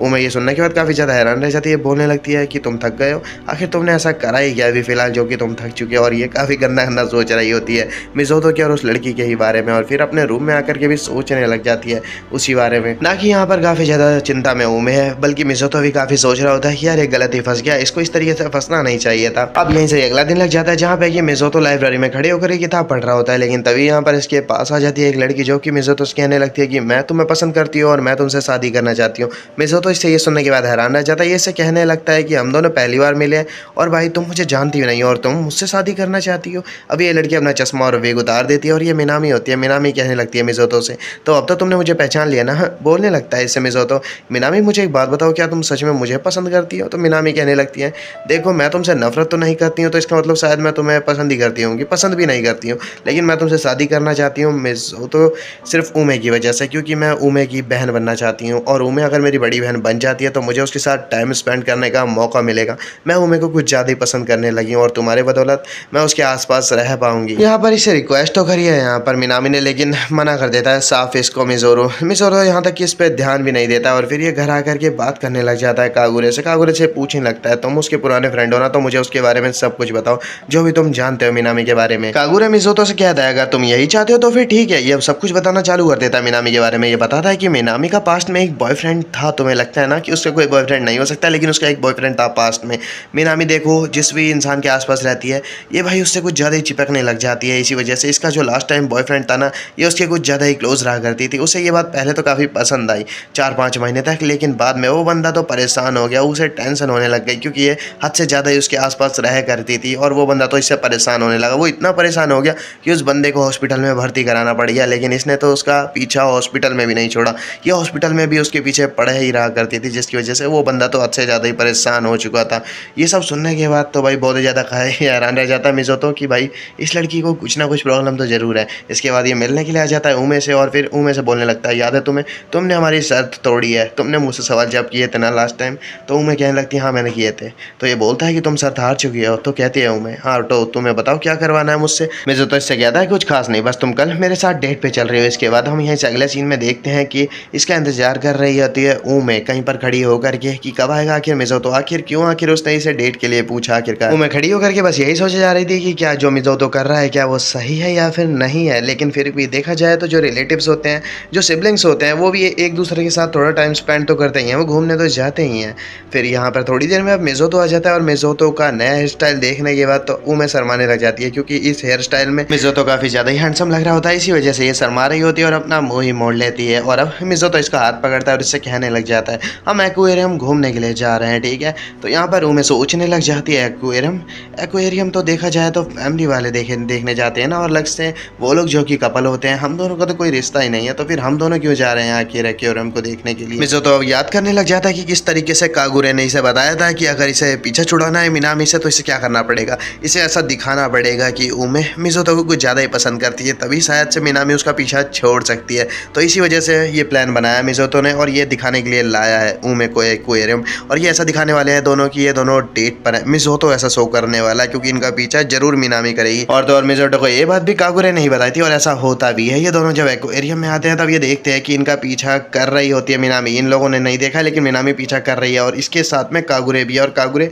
बस भड़का रहा होता है मिनामी को, तुम देख ही सकती हो कि मैं कितना ज़्यादा पसंद करती है मिज़ोतो को और तुम्हें अब अपनी गलतफहमी दूर कर देनी चाहिए और उसका पीछा छोड़ देना चाहिए। लेकिन मिनामी तो मान ही नहीं रही होती है और ये कहने लगती है, नहीं मेरा डाउट अभी भी क्लियर नहीं हुआ है। वेल मिज़ोतो को तो अच्छे से पता है कि वो क्या कर रहा है, लेकिन उमे को कुछ नहीं पता है कि मिज़ोतो यहाँ पर क्या कर रहा है। मिज़ोतो के बारे में ये सोचे जा रही होती है कि आखिर ये इसे यहाँ पर क्यों लेकर के आया, रीज़न क्या है आखिर। और थोड़ी देर बाद तो इसे ऐसा लगने ही लग जाता है, क्योंकि मिज़ोतो काफ़ी अच्छा बर्ताव कर रहा था, इसे लगने लगता है कि कहीं ये सच में इसे डेट पे तो नहीं लेकर के आया है। लेकिन वहीं दूसरी ओर ये भी सोच रही होती है, लेकिन मिज़ोतो और मैंने तो प्लान बनाया था ना कि हम ऐसा कुछ होने नहीं देंगे, और भाई ये तो हमारे रूल्स के सख्त खिलाफ है, तो शायद मिज़ोतो ऐसा तो नहीं कर रहा होगा। लेकिन बार बार ये तो मिनामी को दिखाने के चक्कर में कुछ ज़्यादा ही क्लोज आया जा रहा होता है उमे के। थोड़ी देर में ये उमे से बोल भी देता है कि थोड़ा अपना ध्यान रखो, और ऐसा हाथ कंधे पे हाथ रख के बोला था इसने उमे से। तो कंधे से हाथ हटाती है उमे इसका और कहने लग जाती है कि मेरे ख्याल से तुम्हें देखना चाहिए कि तुम आखिर क्या कर रहे हो। मिज़ोतो सोच रहा होता है कि वैसे सब लोग यही सोच रहे होंगे कि मेरे जैसा एक लूजर इस लड़के के संग क्या कर रहा है, ये इसे डेट कर रहा है या इसे मनाने की कोशिश कर रहा है, बस इतना ही लोग सोच रहे होंगे मेरे बारे में। इसके बाद मिज़ोतो अब टॉयलेट में आकर के कागुरे से बात करने लग जाता है और पूछता है कि प्लानिंग आखिर कैसी चल रही है। तो कागुरे कहने लग जाता है, मेरे ख्याल से ठीक ही चल रही है, तुम्हें बस थोड़ा इंप्रूव और करने की जरूरत है। तो मिज़ोतो कहने लग जाता है, ठीक है फिर चलो। मिज़ोतो अब कॉल काटने के बाद हाथ धोते हुए सोच रहा होता है कि ये भले यहाँ पर डेट करने आया है, लेकिन फिर भी इसे यहाँ पर उमे का ध्यान रखना पड़ेगा। और फिर ये उमे को कॉल लगाने की सोचने लग जाता है, लेकिन उमे तो भाई गार्डन में बैठ करके सोच रही होती है। ये गार्डन यहाँ पे कर क्या रही है, ये यहाँ पर खाली जगह पे बैठ के सोच रही होती है। आसपास काफ़ी पेड़ वेड़ भी होते हैं, सोच रही होती है कि मैं यहाँ पर आखिर कैसे फंस गई हूँ। एक मिनट, ये यानी खो चुकी है यहाँ पर। ये खो जाने के बाद बोलने लग जाती है और कॉल करके मिज़ोतो को कि हाँ मैं खो चुकी हूँ। मिज़ोतो इससे कहने लग जाता है, मुझे पता था कि तुम खो जाओगी। और मिज़ोतो से ये बात सुनने के बाद ये सोचती है कि मिज़ोतो अभी से डांटेगा, लेकिन मिज़ोतो इसे बिल्कुल नहीं डांटता। मिज़ोतो इससे कहता है, वहीं रुकना, मैं तुम्हारे लिए वहाँ पर थोड़ी देर में आ रहा हूँ। ये सुनने के बाद तो हैरान रह जाती है उमे सोचने लग जाती है मिज़ोतो एकदम से कैसे इतना ज़्यादा बदल गया। मिज़ोतो इससे कुछ भी नहीं बोल रहा है, बल्कि मिज़ोतो पहले तो इसका फ़ायदा उठाने की कोशिश करता, अगर ये पहले वाला मिज़ोतो होता तो। उमे अब अपने पास्ट को याद करते हुए याद करने लग जाती है कि ये किस तरीके से मिज़ोतो से मिले थे। ये दोनों ही लाइब्रेरी में मिले थे और फिर उमे ने पूछ लिया था मिज़ोतो से कि क्या वो इसे डेट करना चाहेगा। फिर ये दोनों साथ में एक फेस्टिवल में डेट पे गए, जहाँ पे कि खो जाती है उमे। उस दिन भी ये खो जाती है और रोने लग जाती है कोने में बैठ करके कि ये किसी भी काम की नहीं है, तो रास्ते भी याद नहीं कर पाती है, कोई इसे पसंद भी नहीं करता है, इसकी आदतें भी ठीक नहीं है। लेकिन तभी ये जब मिज़ोतो को कॉल करती है तो मिज़ोतो कहता है, तुम वहीं रुको, मैं बस अभी आ रहा हूँ। और बस ये जब यहाँ पर रोए जा रही थी तभी यहाँ पर मिज़ोतो आ जाता है एक कॉफ़ी का कैन लेकर के और इसे कहने लग जाता है, तुम किस बात से लेकर के आखिर इतनी चिंता में हो। मैंने तुम्हें कहा ना कि तुम्हें चिंता करने की कोई ज़रूरत नहीं है। भले ही मैं तुम्हें ढूंढते ढूंढते काफ़ी ज़्यादा थक चुका हूँ, लेकिन फिर भी तुम आखिर कितने भी गड़बड़ी करो, तुम जितनी भी बार गड़बड़ियाँ करोगी ना, मैं सारी तुम्हारी सहने के लिए तैयार हूँ और तुम मुझे जितना चाहे उतना ज़्यादा परेशान कर सकती हो। और इस तरीके से फिर से इसके सामने कोई कैन लेके आ जाता है और ये बंदा मिज़ोतो ही होता है। लेकिन अब की बार मिज़ोतो ने बोला होता है कि तुम्हें रास्ते याद रख लेने चाहिए। ये देखने के बाद काफ़ी हैरान हो रही होती है उमे, क्योंकि लास्ट टाइम तो मिज़ोतो ने कहा था कि ये जितना चाहे उतना परेशान कर सकती है मिज़ोतो को। दोनों ही वापस अब एक्वेरियम में आ जाते हैं और यहाँ पर वापस फिजिक्स को देखनी चालू कर देते हैं। उमे को काफ़ी ज़्यादा मजा आने लग जाता है, पहले से भी ज़्यादा, क्योंकि अब गलतफहमी इसकी दूर जो हो चुकी हैं काफ़ी सारी। मिज़ोतो को भी यहाँ पर काफ़ी ज़्यादा अच्छा लग रहा होता है। दोनों ही बहस भी करने लग जाते हैं अपनी अपनी मांगा को लेकर के कि कौन सी कॉमिक किसको ज़्यादा पसंद है, और वापस फिजिक्स को देखना चालू कर देते हैं, जहाँ पे ये अपने ख्याल बताते हैं दोनों ही। उमे बताती है कि इसकी इच्छा है, नहीं इच्छा नहीं है इसकी, ये सोच रही है कि भाई कि कैसा होगा इसके अंदर टैंक के अंदर एक डेड बॉडी आ जाती है। तो ये सुनने के बाद तब बोलने लग जाता है मिज़ोतो, हाँ तुम यही सब सोचना, छोटी मोटी बात है, मेरी सोचो ज़रा, सोचो अगर बीच पे एक शार्क आ जाती है और एक कपल को खा जाती है। ये सुनने के बाद तो बोलने लगती है उमे, तुम तो और भी खतरनाक सोचते हो। अब इनको यहाँ पर काफ़ी फन करते करते समय बीत जाता जाता है और इनका दिन बस खत्म होने ही जा रहा होता है। तो शॉपिंग करने के लिए कुछ आ जाती है उमे परचेस करते हुए कुछ सामान सोच रही होती है कि ये दोनों के पास भले ही एक दूसरे से प्यार करने के लिए कोई वजह नहीं है, लेकिन नफरत भी नहीं करते हैं ये दोनों ही एक दूसरे से। लेकिन इस सब के बावजूद भी इनका ये जो अभी का रिश्ता है इनके पहले के रिश्ते से बहुत ज़्यादा बेहतर है, यही सोचे जा रही होती है उमे। और अब इनका दिन खत्म हो जाता है, उमे वापस चली जाती है मिसोतो मिलने के लिए आ जाता है मिनामी से। ये मिनामी से बोलने लग जाता है, मुझे जल्दी से बताओ कि आखिर तुम मेरे रूम में उस दिन क्यों घुसी थी? अगर तुम उस दिन घर पे नहीं घुसी होती तो वो दिक्कत भी नहीं होती। मिनामी मिसोतो से माफी मांगती है उस दिन इसके घर पे घुसने के लिए, इसके रूम में घुसने के लिए, और बोलती है कि मुझे माफ कर दो, उस दिन तुम मेरी वजह से फंस गए थे, लेकिन फिर भी इस बारे में मत बताना प्लीज उमे को, वरना हमारी दोस्ती पे खतरा पड़ सकता है। तो मिसोतो बोलता है, हाँ मुझे पता है, मैं उसकी इतनी अच्छी दोस्त को इस तरीके से नहीं फंसा सकता हूँ। ये सुनने के बाद तो काफी अच्छा लगता है इसको। मिनामी यहाँ से जाने लग जाती है तो इससे कहने लग जाता है मिसोतो, एक मिनट, इतने मुस्कुराते हुए तो मुझसे माफी मत मांगो, कम से कम माफी रोते हुए तो मांगो। तो ये यहाँ से बस माफी मांग के ही चली जाती है। लेकिन फिर भी इसने जाते हुए भी यही बोला है कि ये मिसोतो को लेकर के हार नहीं मानने वाली है, ये मिसोतो की वाइफ बन के रहेगी। सीन चेंज हो जाता है, मिसोतो घर पे वापस आ जाता है, लेकिन उमे अभी भी उसी बारे में सोच रही होती है कि आखिर वो शूज किसके थे। वो लड़की थी लेकिन किसके थे आखिर वो शूज वहाँ पर? अगर ये कोई डिटेक्टिव होती तो जायज जी से नौकरी से निकाल दिया जाता, ये फेल हो जाती है, यही सोचे जा रही होती है। लेकिन अब थोड़ी देर बाद ये सोचने लग जाती है कि शायद से अभी से उस बारे में भूल ही जाना चाहिए। लेकिन फिर भी अब यहीं से सीन चेंज हो जाता है, जहाँ पे कि मिसोतो अपने पास्ट के बारे में सोच रहा होता है और एक विंडो से बाहर खड़ा होकर के देख रहा था ये पास्ट में अपने। लेकिन तभी यहाँ पर उमे आ जाती है और उमे मिसोतो से बात करने लग जाती है और फिर मिसोतो भी इससे बात करने लग जाता है और मिसोतो सोचने लग जाता है कि हम दोनों की मुलाकात एक हादसे में हुई थी। मिसोतो यहाँ पर अपने मिडिल स्कूल की स्कूल ट्रिप को याद कर रहा था और अब यहाँ पर थोड़ी देर में उमे आ जाती है और उमे आकर के बोलने लग जाती है मिसोतो से, क्या तुम मेरे साथ चल रहे हो? तो मिसोतो कहने लग जाता है, मैं तुम्हारे संग कहीं नहीं जा रहा हूँ। वैसे जाना कहाँ पर है? ये बोलती है कि आज मदर्स डे है तो हमें अपनी मॉम के लिए प्रेजेंट परचेज करने के लिए जाना है। तो ये कहने लगता है, तुम अकेले चले जाओ। ये बोलती है, वैसे मैं समझ चुकी हूँ तुम मेरे छोटे भाई बने रहना चाहते हो। तो मिसोतो कहने लगता है, भला ऐसा क्यों कह रही हो? ये बोलती है, क्या तुम बोल रहे हो? हम दोनों सिबलिंग्स है तो तुम्हें मेरी बात माननी पड़ेगी और नहीं मानोगे तो तुम शर्त हार रहे हो। तो मिसोतो सोचने लग जाता है ये कह तो सही है, इसीलिए ये इसके साथ जाने के लिए मान जाता है और अब दोनों ही मेट्रो से जाने लग जाते हैं अपनी मॉम के लिए प्रेजेंट खरीदने के लिए। लेकिन मेट्रो में काफ़ी ज़्यादा भीड़ थी, इसी वजह से थोड़ा सा धक्का लग जाता है और मिसोतो काफ़ी ज़्यादा क्लोज आ जाता है उमे के और उमे कहने लग जाती है मिसोतो से कि प्लीज़ थोड़े से भी यहाँ से अब हिलना मत, क्योंकि तुम हिलते हो अगर तो धक्का मुक्की हो सकती है। तो मिसोतो अभी मान चुका था, लेकिन दोनों ही काफ़ी ज़्यादा शर्मा रहे थे इस सिचुएशन में। अब ये लोग उस जगह पे पहुंच जाते हैं जिसके लिए ये लोग निकले हुए थे। ये लोग काफ़ी सारी शॉप्स में विजिट करते हैं लेकिन इन्हें कोई प्रेजेंट पसंद ही नहीं आ रहा होता है अपनी मॉम के लिए। काफ़ी सारी शॉप्स देखते हैं लेकिन फाइनली इन्हें कुछ पसंद आ जाता है अपनी मॉम्स के लिए ही। कुछ किचन का सामान लेते हैं और एक गुलदस्ता लेते हैं अपनी मॉम के लिए और गुलदस्ता देने के बाद ये बोलने लगते हैं अपनी मॉम से कि आपका शुक्रिया अब तक के लिए। इसकी मॉम बोलने लगती है इन लोग की कि आखिर तुम ये सब क्यों कर रहे हो? तो ये बोलते हैं वो सिर्फ इस वजह से क्योंकि आप हमारे लिए रोज़ सुबह जल्दी उठ करके खाना बनाती हो और हमारी इतनी ज़्यादा हेल्प भी करती हो। तो ये सब सुनने के बाद तो इनकी मॉम बहुत ज़्यादा इमोशनल हो जाती है और कहने लगती है, तुम सच में बहुत ही ज़्यादा अच्छे बच्चे हो, ऐसा बोल करके यहाँ से चली जाती हैं। ये आज मदर्स डे है इसीलिए मिसोतो भी अपनी मॉम को याद करने लग जाता है और फिर अपनी मदर के पास ही प्रे करने के लिए आ जाता है उनकी फ़ोटो के पास में। और फिर इसको देख रही होती है छुप छुप के यहाँ पर उमे देख रही होती है कि मिसोतो अपनी मदर की फ़ोटो के सामने प्रेयर कर रहा होता है। फिर मिसोतो कहने लगता है उमे से, तुम अंदर आ सकती हो, मैंने तुम्हें देख लिया। तो फिर अब उमे अंदर आ जाती है और फिर ये मिसोतो से कहने लगती है, मुझे माफ़ कर दो, मुझे नहीं पता था कि तुम यहाँ पर प्रेयर कर रहे हो। तो मिसोतो कहने लग जाता है कि मेरी मॉम जब मैं बहुत छोटा था तभी मुझे छोड़ करके चली गई। उन्होंने सर्वाइव करने की काफ़ी कोशिश करी लेकिन वो नहीं बच पाई, ऐसा इसने सुना था पास्ट में। और ये इसे बस कुछ ही बातें बताया अपनी मॉम के बारे में। तभी कहने लग जाती है इससे उमे, देखो तुम मेरे छोटे भाई हो तो मेरा काम है तुम्हें प्रोटेक्ट करने का, मैं तुम्हारा ध्यान हमेशा रखूँगी। मिसोतो कहता है अब इसमें मैं तुम्हें कुछ नहीं बोल सकता हूँ। और लेकिन तभी मिसोतो से कहने लग जाती है उमे, मैं तुमसे कुछ कहना चाहती हूँ। मैं कहना चाहती हूँ कि तुमने ध्यान दिया होगा हमारे पेरेंट्स आजकल हम दोनों की वजह से बिल्कुल भी क्लोज नहीं हो पा रहे हैं एक दूसरे के। तो मिसोतो कहने लगता है, हाँ मैंने ध्यान दिया है। मिसोतो से उमे कहने लगती है, तो एक काम करते हैं ना, हम दोनों कुछ करते हैं जिससे कि वो दोनों क्लोज आ सके। तो मिसोतो कहने लगता है, अच्छा तो अब हमें करना क्या चाहिए? हम एक काम कर सकते हैं, हम एक दिन के लिए कहीं और रहने के लिए जा सकते हैं। मिसोतो कहने लगता है, हम कहीं और रहने के लिए जाएंगे, मेरे ख्याल से हमें एक होटल बुक कर लेना चाहिए, या फिर हम एक काम कर सकते हैं, हम एक गेम पार्लर में भी टाइम स्पेंड कर सकते हैं। ये उमे से पूछता है, तो फिर एक दिन क्या तुम मेरे साथ होटल में टाइम स्पेंड करना चाहोगी? तो इसे मना कर देती है। ये बोलती है कि नहीं बिल्कुल भी नहीं, मैं तुम्हारे संग एक दिन टाइम स्पेंड नहीं करूँगी, भाई पूरी रात तो बिल्कुल भी नहीं। तो मिसोतो कहता है, तो एक काम करते हैं, हम अपने दोस्तों के घर पे चले जाते हैं। मिसोतो बोलता है, ये चला जाएगा अपने दोस्त कागुया के घर पे और ये चली जाए अपनी दोस्त मिनामी के घर पर। लेकिन मिसोतो एक बात से हैरान है कि भाई कागुरा का घर आखिर मिनामी के बिल्कुल बगल में कैसे है? दोनों का अपार्टमेंट बिल्कुल एक ही जगह पर है, ये दोनों इसका मतलब बचपन के ही फ्रेंड है। लेकिन ये दोनों इस बात को मानने से इनकार कर देते हैं। ये बोलते हैं ये दोनों बस बगल में रहते हुए हैं, लेकिन दोस्त वोस्त ये कुछ भी नहीं है, लेकिन ये है असलियत में। तो अपने प्लान के हिसाब से मिसोतो और उमे दोनों ही अपने फ्रेंड्स के घर पे रात बिताने के लिए आ जाते हैं, जहाँ पे कि मिनामी काफ़ी अच्छे से दोनों का स्वागत करती है। लेकिन कागुरे बोलता है मेरे दोस्त को परेशान करना आप बंद करो, तो ये बोलने लग जाती है मिनामी मैं उससे कुछ कह भी नहीं रही थी, वैसे ही मैं तो अपनी फ्रेंड के पास जा रही हूँ। दोनों ही अपने अपने फ्रेंड्स को अपने रूम में लेकर के चले जाते हैं, जहाँ पे कि कागुरे काफ़ी सारी बातें बताता है मिज़ोटो को मिनामी के बारे में कि ये किस तरह बचपन में साथ टाइम स्पेंड किया करते थे, कितने अच्छे फ्रेंड है। कागुरे बोलता है कि देखा तुमने, मैंने तुम्हें कितनी बातें बता दी, मैं तुम्हारा दोस्त जो हूँ, अब तुम मुझे अपने बारे में कुछ बताओ।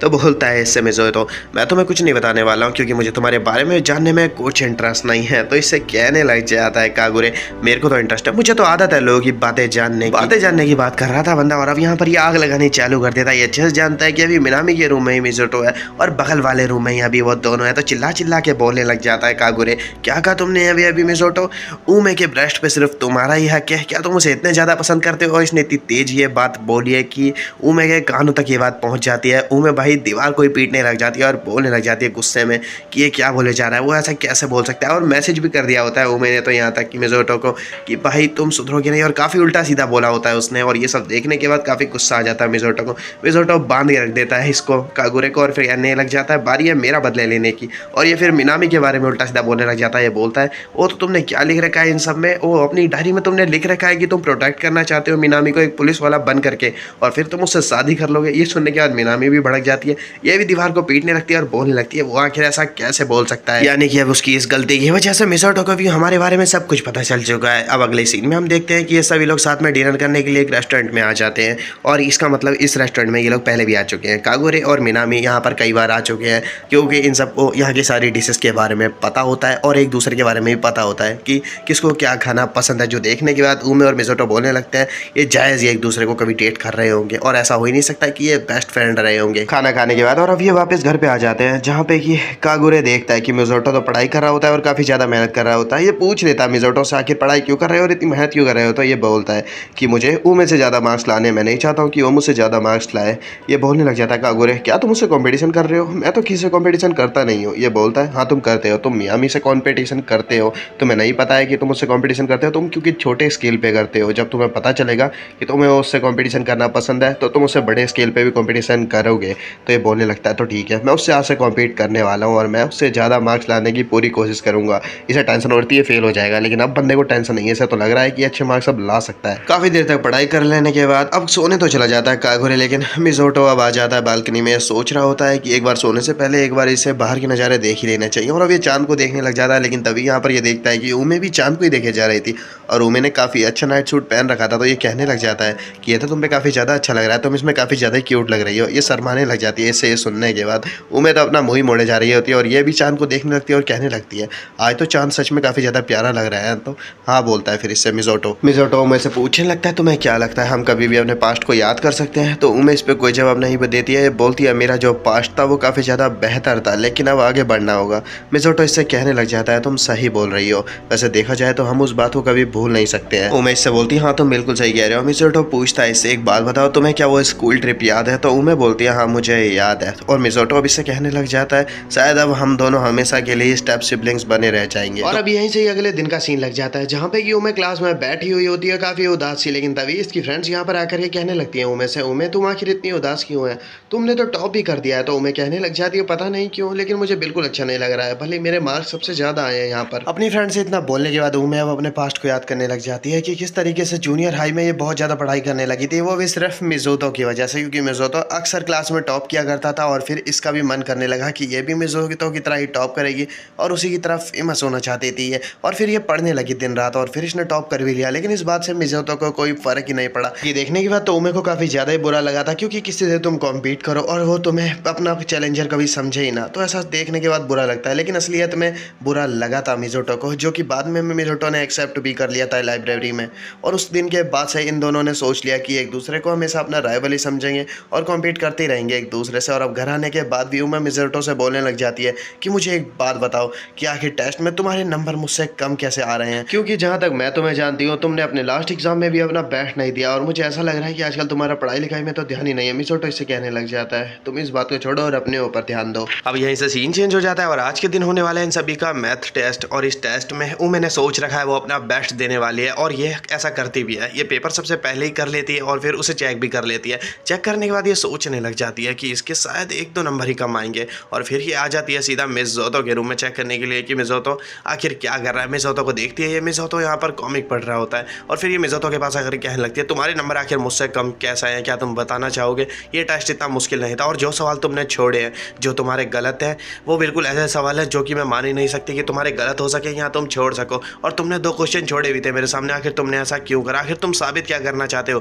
कहीं तुम ये तो नहीं साबित करना चाहते हो कि मैं तुमसे ज़्यादा नंबर ला ही नहीं सकती हूँ, तुम आखिर मुझसे कम नंबर क्यों ला रहे हो? मिज़ोतो से ऐसा बोलने के बाद ये मिज़ोतो के एक चाटा मारने की कोशिश करती है, लेकिन इससे पहले इनकी मॉम बीच में आ जाती है और इसे कहने लगती है, उमे शांत हो जाओ। और उमे अब यहाँ शांत हो जाती है, लेकिन ये अपने रूम में आकर के पढ़ाई करने लग जाती है और रोने लग जाती है कि मिज़ोतो आखिर ऐसा क्यों कर सकता है? क्या सच में मिज़ोतो ऐसा इसी के लिए कर रहा है? यही ये सोचे जा रही होती है। अब अगले दिन ये दोबारा से स्कूल में मिलते हैं, जहाँ पे कि उमे मिज़ोतो से फिर से पूछती है, तो आज के दिन भी हमारा टेस्ट होने वाला है, क्या तुम आज भी अपना बेस्ट नहीं दोगे? तो मिज़ोतो कहता है, आज मैं अपना बेस्ट दूंगा। वैसे मुझे उसकी ज़रूरत ही नहीं है क्योंकि आज तो मैं ही टेस्ट में टॉप करने वाला हूँ। और ये सब होता भी है, मिज़ोतो आराम से क्लास में टॉप कर देता है, जो देखने के बाद तो उमे हैरान रह जाती है। उमे बोलने लगती है मिज़ोतो के पास आकर के, आखिर ऐसा कैसे हो सकता है? तुम्हारे नंबर मुझसे ज़्यादा कैसे आ गए जबकि तुमने इस बार भी क्वेश्चंस को छोड़ दिया था? जल्दी से बताओ। मिज़ोतो इससे बोलता है, मैं थोड़ी सी मेहनत करके काफ़ी अच्छे नंबर ला सकता हूँ, यही तुम में और मुझ में अंतर है। मिज़ोतो की कोई इंटरेस्ट नहीं है वैसे तो क्लास में टॉप करने में, लेकिन मिज़ोतो ने बस ये इसी वजह से कराया था कि उमे को ये गलतफहमी दूर हो जाए। उमे हमेशा से ये सोचती रही है कि ये जब टॉप करेगी तो ही इसके दोस्त बनेंगे, लेकिन अब जब ये क्योंकि टॉप नहीं कर पाई है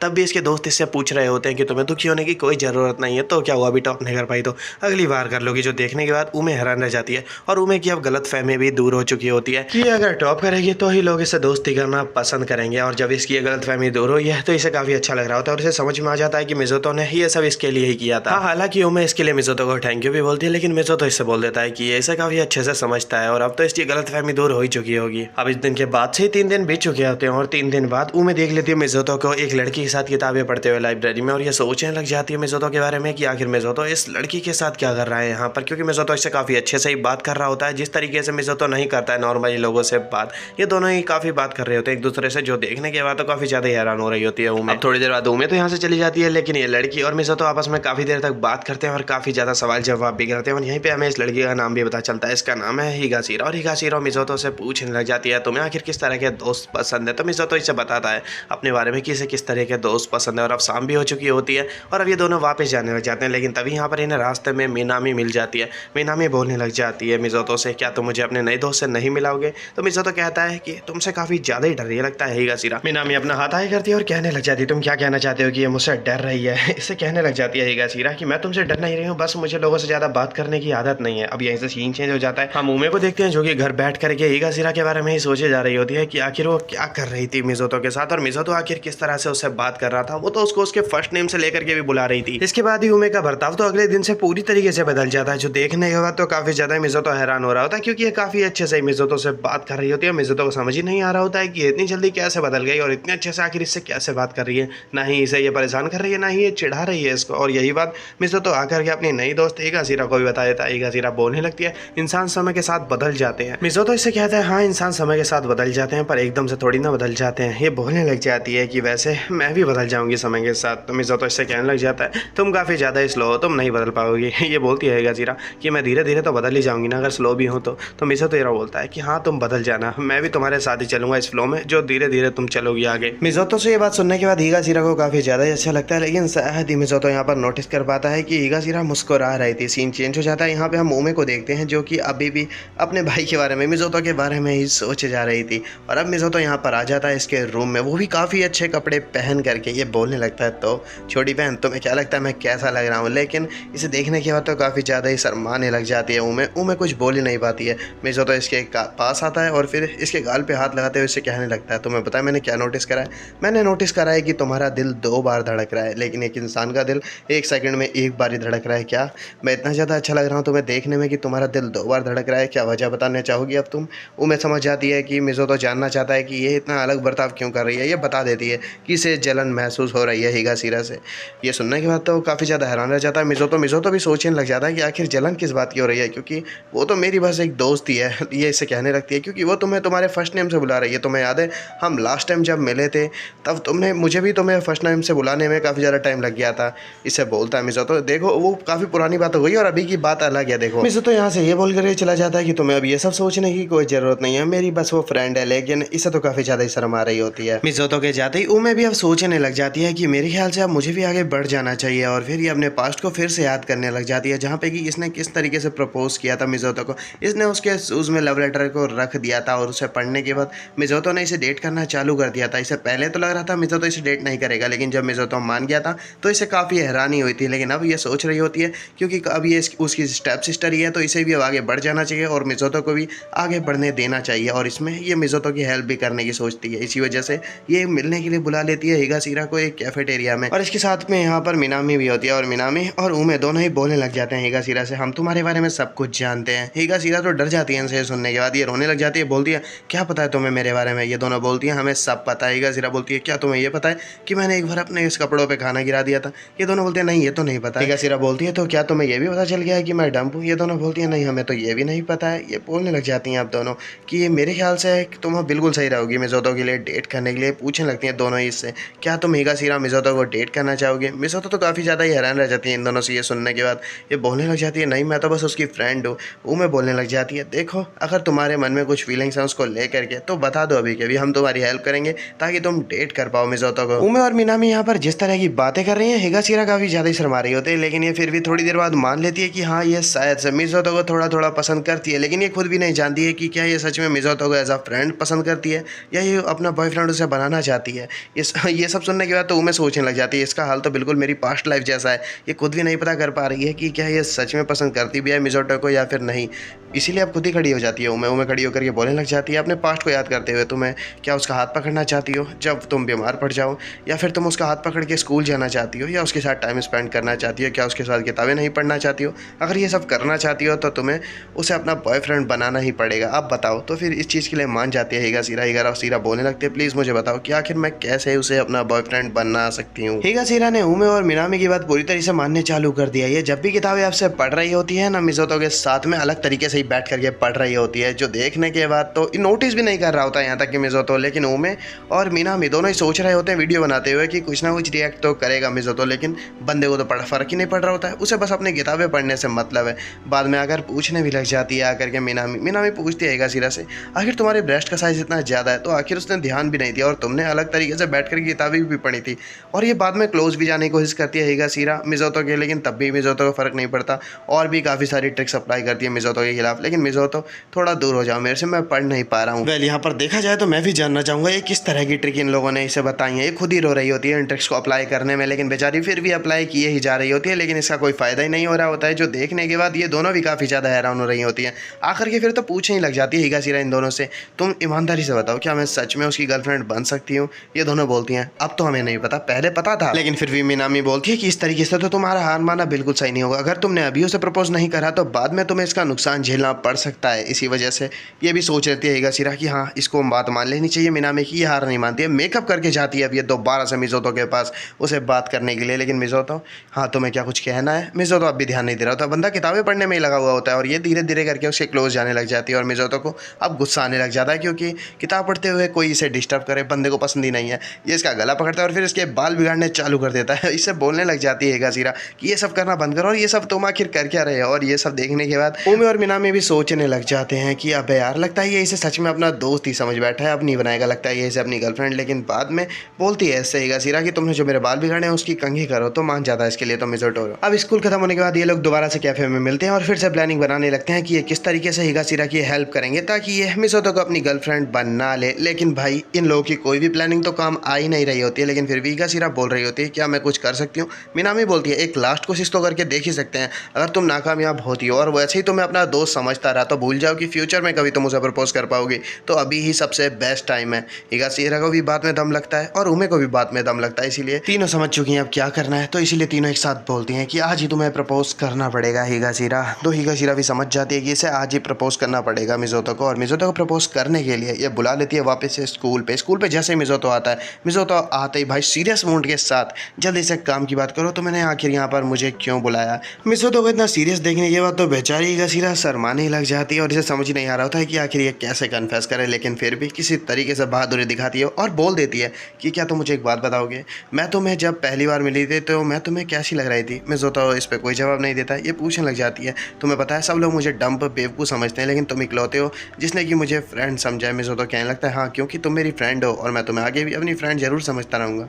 इसे कहने लग जाती है हिगाशिरा नहीं प्लीज़ प्लीज़ मुझे फ्रेंड मत समझो, मैं तुमसे पूछना चाहती हूँ कि क्या तुम मेरे बॉयफ्रेंड बनोगे और क्या तुम मुझे डेट करोगे। प्रपोज तो हिगाशिरा ने करा है ना, धड़कने उमे क्यों इतनी ज़्यादा बढ़ा रही है अपनी। और फिर यहाँ पर हिगाशिरा को साफ मना कर देता है मिज़ोतो। मिज़ोतो बोलता है कि वैसे अगर हम दोनों डेट करेंगे तो काफ़ी मज़ा आने वाला है, हम दोनों को किताबें पढ़ना काफ़ी पसंद है, साथ किताबें भी पढ़ सकते हैं, साथ टाइम स्पेंड भी कर सकते हैं, लेकिन फिर भी मैं तुम्हें रिजेक्ट बस इस वजह से कर रहा हूँ क्योंकि मेरे दिल के करीब कोई और ही है और मैं शायद से किसी और को पसंद करता हूँ आज भी। ये कहता है अगर ये गलती से भी हिगाशिरा को डेट करने लग जाता है तो उस पर्सन को जरूर बुरा लग सकता है, इसी वजह से ये इसे डेट नहीं कर रहा है। ये सुनने के बाद तो आंसू आने लग जाते हैं उमे को। उमे सोचने लग जाती है यानी इसकी वजह से हिगाशिरा अभी भी आगे नहीं बढ़ पा रहा है। और अब इस दिन के बाद से हिगाशिरा का बर्ताव पूरी तरीके से बदल जाता है और ये वापस दोस्तों की तरह ही बात करने लगती है मिज़ोतो से। ये मिज़ोतो से बोल रही होती है अगले दिन कि एक काम करो ना, मुझे अपने साथ अपने घर लेकर के चलो क्योंकि तुम्हारे पास काफ़ी सारी मांगा है और लाइट नॉवल भी है, मुझे तुम्हारे साथ वो पढ़नी है। मिज़ोतो इसे साफ मना करता है। ये बोलता नहीं, तुम काफ़ी अजीब हो, मैं तुम्हें नहीं ले जाऊँगा अपने घर, मेरे पेरेंट्स तुम्हें गलत समझ जाएंगे। ये बोलती है नहीं मैं मैनेज कर लूँगी, प्लीज़ मुझे ले चलो। और ये मना लेती है किसी ना किसी तरीके से मिज़ोतो को। और मिज़ोतो मान तो चुका ही होता है, ठीक है मेरे घर आ जाना। और अब ये घर ही जा रही होती है रास्ते में मिज़ोतो को, लेकिन तभी रास्ते में से मिल जाती है उमे और मिनामी। उमे और मिनामी पूछने लगती है तुम कहाँ जा रही हो, तो ये बता देती है कि ये मिलने जा रही है मिज़ोतो से। ये सुनने के बाद थोड़ी हैरान तो होती है मिनामी और उमे दोनों ही, लेकिन ये कहने लग जाती है तुम इतने गंदे कपड़ों में नहीं जा सकती उससे मिलने के लिए। हिगाशिरा कहने लगती है क्या तुम्हें ऐसा लगता है, लेकिन मैं करूँ क्या, मेरे पास तो यही कपड़े हैं और मेरे पास पैसे भी नहीं मैं दूसरे कपड़े खरीद लूँ। तो ये दोनों कहने लगती हैं तुम क्यों टेंशन ले रही हो, हम तुम्हारी हेल्प करती हैं ना। अब ये दोनों इसे मॉल में लेकर के आ जाते हैं और इसके लिए अलग अलग तरह के कपड़े देखने लग जाते हैं। वैसे इसके ऊपर सारे ही कपड़े अच्छे लग रहे होते हैं, लेकिन ये कहने लगते हैं नहीं ये ठीक नहीं है, उस तरह के कपड़े नहीं है कि तुम ये घर पे पहन करके जा सको। इसीलिए ये सोचने लगती है तो मुझे किस तरह के कपड़े पहनने चाहिए। वो मैं तो भाई हाथ खड़े कर देती हूँ, मैं साफ बोल देती है मुझे समझ ही नहीं आ रहा है कि तुम्हारे ऊपर किस तरह के कपड़े अच्छे लगेंगे। और मिनामी भी सोचने लग जाती है वैसे मैं तो सोचती थी कि बड़े संतरों का साइज होना फ़ायदेमंद होता है, लेकिन आज मुझे पता चला कि अगर तुम्हारे पास ज़्यादा बड़े संतरे हैं तो ये हानिकारक भी हो सकता है। ड्रेसेस की पसंद को लेकर के तो ये सभी लोग हार मान चुके थे, लेकिन तभी मिनामी को आता है एक आइडिया। मिनामी बोलने लग जाती है एक काम करो हिगाशिरा, तुम एक काम करो ना, तुम उमे जैसे ही कपड़े पहन लो, उमे भी काफ़ी अच्छी लगती है अपने कपड़े पहन करके, तुम इसके जैसे कपड़े पहन लो। अब उमे को याद आने लग जाता है कि उमे ने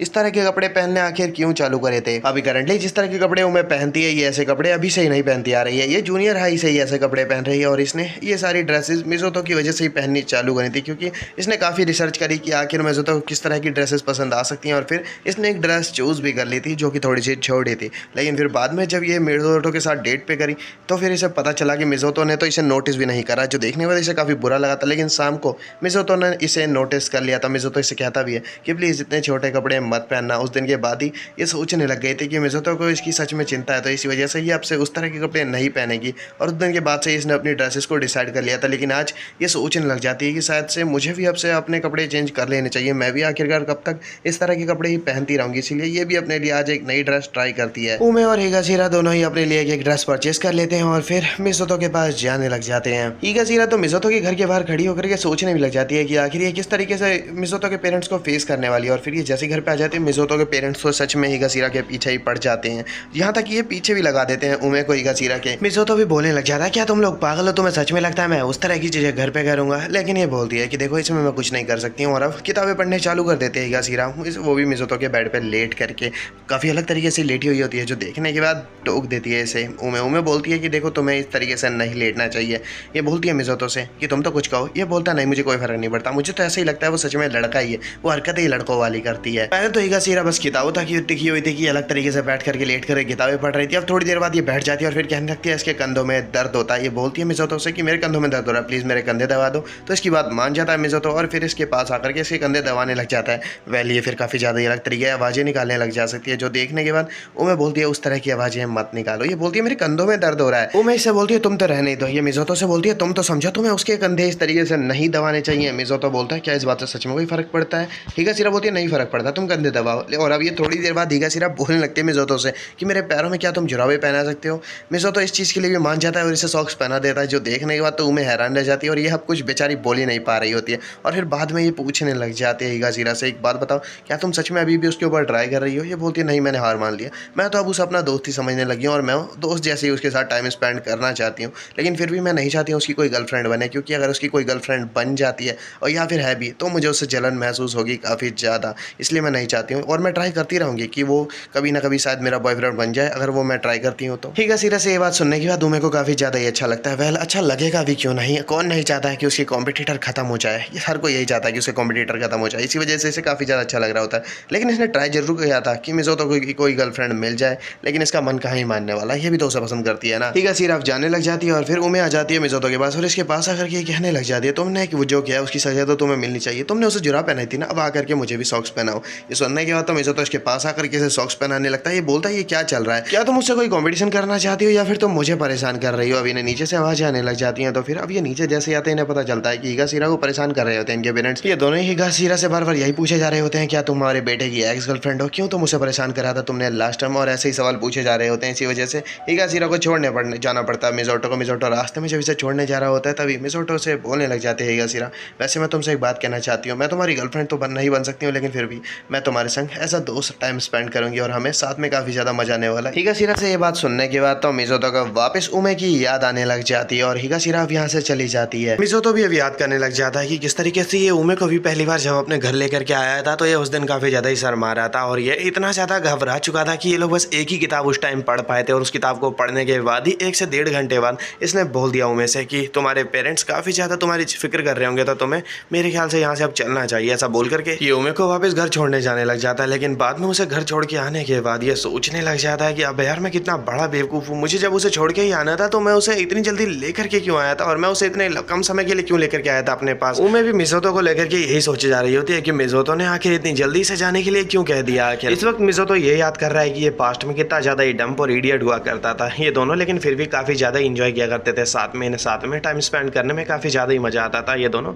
साथ में किताबें पढ़ा करते थे लाइब्रेरी में, साथ ही में स्कूल जाया करते थे और बहुत सारा टाइम ये साथ में स्पेंड करना पसंद किया करते थे बजाय किसी और के। और इसी तरीके से इनका एक दूसरे को लेकर के प्यार बढ़ता चला गया, लेकिन ये एक समय के बाद इनके ऊपर ऐसी मुसीबतें आ जाएंगी इन्हें पता भी नहीं था, क्योंकि कुछ समय के बाद ही ये एक साथ क्लास में जिस पढ़ा करते थे आगे चल के इनकी क्लास चेंज हो गई और इनकी क्लास चेंज हो जाने के बाद ये दोनों अब साथ में टाइम स्पेंड नहीं करा करते थे। इन्हें मिल ही नहीं पाता था टाइम साथ में स्पेंड करने के लिए, तो ये अब लाइब्रेरी में ही मिलने आया करते थे एक दूसरे से, लेकिन वहाँ भी अब लेट होना चालू कर देती थी उमे को वहाँ भी देरी हो जाती थी आने में, क्योंकि अब उसके और भी दोस्त बन चुके थे। और ये मिज़ोतो की वजह से ही हुआ था, क्योंकि मिज़ोतो से ज़्यादा बात करने की वजह से इसकी जो शर्म थी वो काफ़ी हद तक खत्म हो चुकी थी। इस वजह से ये दोस्त बनाने में कामयाब हो पाई थी, लेकिन अभी भी मिज़ोतो को दोस्त बनाने में काफ़ी दिक्कत हो रही थी। मिज़ोतो का अभी भी कोई दोस्त नहीं होता, इसी वजह से इसे उमे से काफ़ी ज़्यादा जलन होने लग जाती है, क्योंकि उमे अक्सर अपने दोस्तों की बात किया करती थी मिज़ोतो से कि इसके दोस्त किस तरह के हैं, वो किस तरह की किताबें पढ़ना पसंद करते हैं। लेकिन एक दिन मिज़ोतो ने इसे बोल दिया कि मुझे तुम्हारे दोस्तों में कोई इंटरेस्ट नहीं है, इसलिए